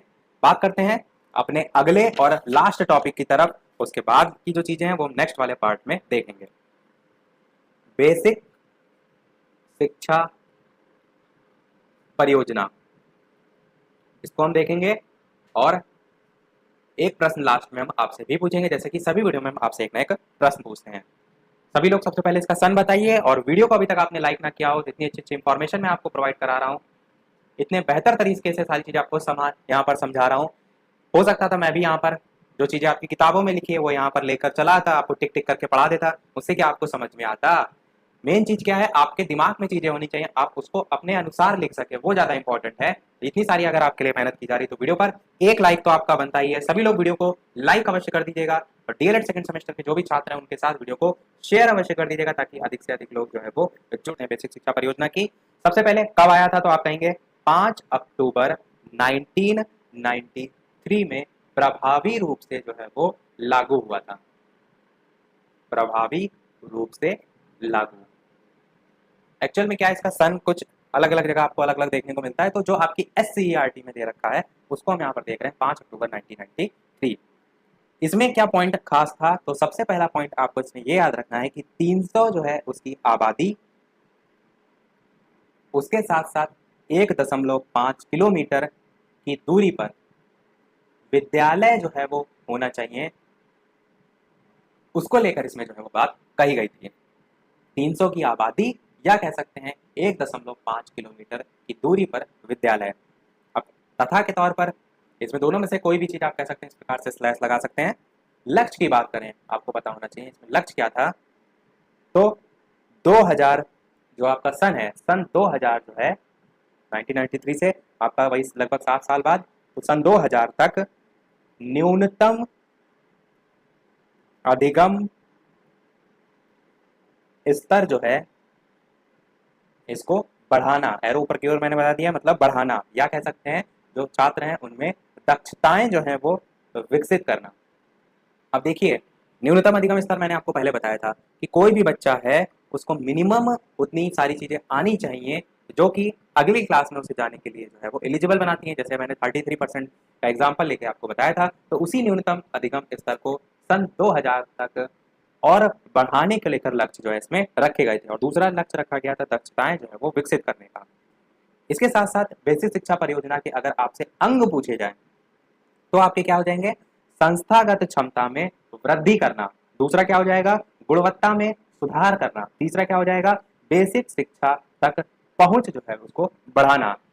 तो ये लगभग लगभग आप वही कह सकते हैं जो उसके उद्देश्य हैं, वही अंग के रूप में भी आपके लिखे हैं। तो ऐसा होता है ना कि पेपर में आपसे अंग पूछ लिया गया, अब आप सोचते हैं शायद कोई और पॉइंट हो, तो नहीं, ये वही पॉइंट है जो कि आप कह सकते हैं इसमें लक्ष्य के तौर पर रखे गए थे। बेसिक शिक्षा परियोजना जो है ये आपका हो गया। तो ये आपके टॉपिक से एक प्रश्न ये भी पूछा जा सकता है कि कितने जनपदों में ये क्रियान्वित जो है वो की गई थी जब से प्रारंभ किया गया था, तो 17 जनपदों में जो है ये क्रियान्वित की गई थी। और ये जो परियोजना थी वो आपकी वर्ष 2000 में पूर्ण भी हो गई थी। और इसी में एक लक्ष्य आपका रखा गया था नामांकन से संबंधित, वो भी आपको पता होना चाहिए। वो इसमें ये था कि 6 से लेकर 11 वर्ष तक के सभी बालक और बालिकाओं का वर्ष 2006 तक विद्यालयों में नामांकन कराना ये लक्ष्य के तौर पर रखा गया था। देखिए, बहुत से लक्ष्य रखे जाते हैं, आगे पूरे हो या ना हो वो बात की बात है, पर रखे जो है वो जाते हैं। और बेसिक शिक्षा नाम ही है बेसिक शिक्षा परियोजना, तो आप वो तो कह ही सकते हैं कि प्राथमिक विद्यालय जो है उनके नामांकन में बढ़ोतरी करना, उसकी गुणवत्ता में सुधार करना, ये सारी चीजें तो आप अपने आप से लिख सकते हैं। अब इस टॉपिक का लास्ट जो पॉइंट है वो है इसके कार्य। इसको ध्यान से समझिएगा क्योंकि ये पॉइंट आपको दूसरी जगह भी हेल्प जो है वो करेंगे। कार्य में आप 2 आधार पर लिख सकते हैं। पहला आपका आधार होगा वो होगा प्रबंधकीय व्यवस्था, प्रबंधकीय व्यवस्था। और दूसरा आधार आपका क्या होगा, दूसरा आधार आपका होगा एकेडमिक, जिसे हम हिंदी में अकादमिक कहते हैं, व्यवस्था। अब दोनों में समझ लीजिए क्या क्या चीजें आएंगी। अगर प्रबंधकीय व्यवस्था के अंतर्गत बात करें तो बेसिक शिक्षा की जो प्रबंधकीय व्यवस्था है उसके लिए जो आपका राज्य स्तर है, इस पर राज्य परियोजना परिषद, शॉर्ट में मैं लिख देता हूँ राज्य परियोजना परिषद। जनपद स्तर पर अगर बात करें तो जिला शिक्षा परियोजना समिति, जनपद स्तर पर अगर बात करें। विकास खंड स्तर पर अगर बात करें, विकास खंड स्तर पर तो आप क्या कहेंगे, BRC आप जानते हैं, बी यानी कि ब्लॉक, आर यानी कि रिसोर्स, और सी यानी कि सेंटर, हिंदी में क्या कहते हैं, ब्लॉक शिक्षा समिति, विकास खंड स्तर पर। और चौथा आपका होता है ग्रामीण स्तर पर, तो इसमें क्या कहेंगे आप, ग्राम शिक्षा समिति। चारों चीजें एक बार मैं रिपीट कर देता हूँ क्योंकि इंपॉर्टेंट है आपका। तो राज्य स्तर पर आप कहेंगे तो क्या कहेंगे, राज्य परियोजना परिषद, जनपद के स्तर पर कहेंगे जिला शिक्षा परियोजना समिति, विकास खंड पर कहेंगे ब्लॉक शिक्षा समिति या BRC या ब्लॉक रिसोर्स सेंटर, और ग्रामीण स्तर पर कहेंगे ग्राम शिक्षा समिति। तो ये सभी आपके प्रबंधकीय व्यवस्था में चारों आएंगे। एकेडमिक व्यवस्था या अकादमिक व्यवस्था में अगर बात करें तो सबसे पहला आपका आता है राज्य शैक्षिक, राज्य शैक्षिक प्रबंधन तथा प्रशिक्षण संस्थान, जिसको आप क्या कहते हैं, सीमैट। ये आपका राज्य स्तर पर हो जाएगा। फिर अगर हम बात करेंगे दूसरा जनपद स्तर पर, तो आपका क्या होगा, यहाँ पर जनपद लिख देते हैं, तो आपका यहाँ पर क्या हो जाएगा, जिला शिक्षा एवं प्रशिक्षण संस्थान, जिसे हम क्या कहते हैं, डाइट। मैं पूरा पूरा इसलिए नहीं लिख रहा हूँ, वीडियो बहुत ज़्यादा लेंदी हो जाएगा, क्योंकि आप ध्यान से सुन तो रहे ही हैं, आप इसको बार बार सुनिएगा, रिवाइज कीजिएगा, आपको चीज़ें याद रहेंगी। तीसरा आपका क्या हो जाएगा, ये हो गया पहला वाला राज्य स्तर पर, दूसरा हो गया जनपद स्तर पर, तीसरा होगा विकास खंड स्तर पर। ऊपर आप देख रहे हैं ना, हमने 3-4 टाइप से देखे थे, तो विकास खंड स्तर पर अगर बात करें तो आप क्या कहेंगे, यहाँ पर भी BRC आपका होता है, BRC यानी कि ब्लॉक संसाधन केंद्र। और यहाँ पर जो चौथा होता है वो होता है आपका न्याय पंचायत स्तर पर, न्याय पंचायत स्तर। तो इसमें आपका क्या होता है, NPRC होता है, NPRC की फुल फॉर्म होती है न्याय पंचायत, और R से आपका रिसोर्स होता है, C से सेंटर होता है। NPRC की इंग्लिश में फुल फॉर्म ये होती है, हिंदी में आप क्या कहेंगे, न्याय पंचायत संसाधन केंद्र। तो इस प्रकार से आपकी इसकी भी हो जाएगी। तो ये आपके कार्य के अंतर्गत आते हैं प्रबंधकीय व्यवस्था और एकेडमिक व्यवस्था। ये केवल केवल कार्य में आपको नहीं हेल्प करेंगे, आपको पता चलेगा इससे कि कौन से लेवल पर किसमें सारी चीजें आती हैं, किसके अंतर्गत कौन आता है, किसके अंतर्गत कौन। तो कोई इसी टाइप का प्रश्न आपसे और दूसरे तरीके से पूछा जाएगा तो भी आप जो है वो कर ले जाएंगे। अब हम क्या करते हैं, जैसे कि सभी वीडियो में हम आपसे एक ना एक प्रश्न पूछते हैं, तो इसी से मिलता जुलता आपका एक और परिषद होता है, उसका सन मैं यहाँ पर पूछ रहा हूँ, वो सन है आपका बेसिक शिक्षा परिषद। ये आपको बताना है। अभी तक जो हम पढ़ रहे थे वो आपका था बेसिक शिक्षा परियोजना, ये है बेसिक शिक्षा परिषद। इसका गठन जो है वो कब हुआ था, ये आपको बताना है। 4 मैं यहाँ पर ऑप्शन भी दे देता हूँ, चलिए आपकी सहूलियत के लिए। ए ऑप्शन है आपका 1993, बी ऑप्शन है आपका 1972, सी ऑप्शन है आपका 1986 और डी ऑप्शन है आपका इनमें से कोई नहीं। तो सभी लोग अपना उत्तर वीडियो के मेन कमेंट में टाइप करके बताइएगा।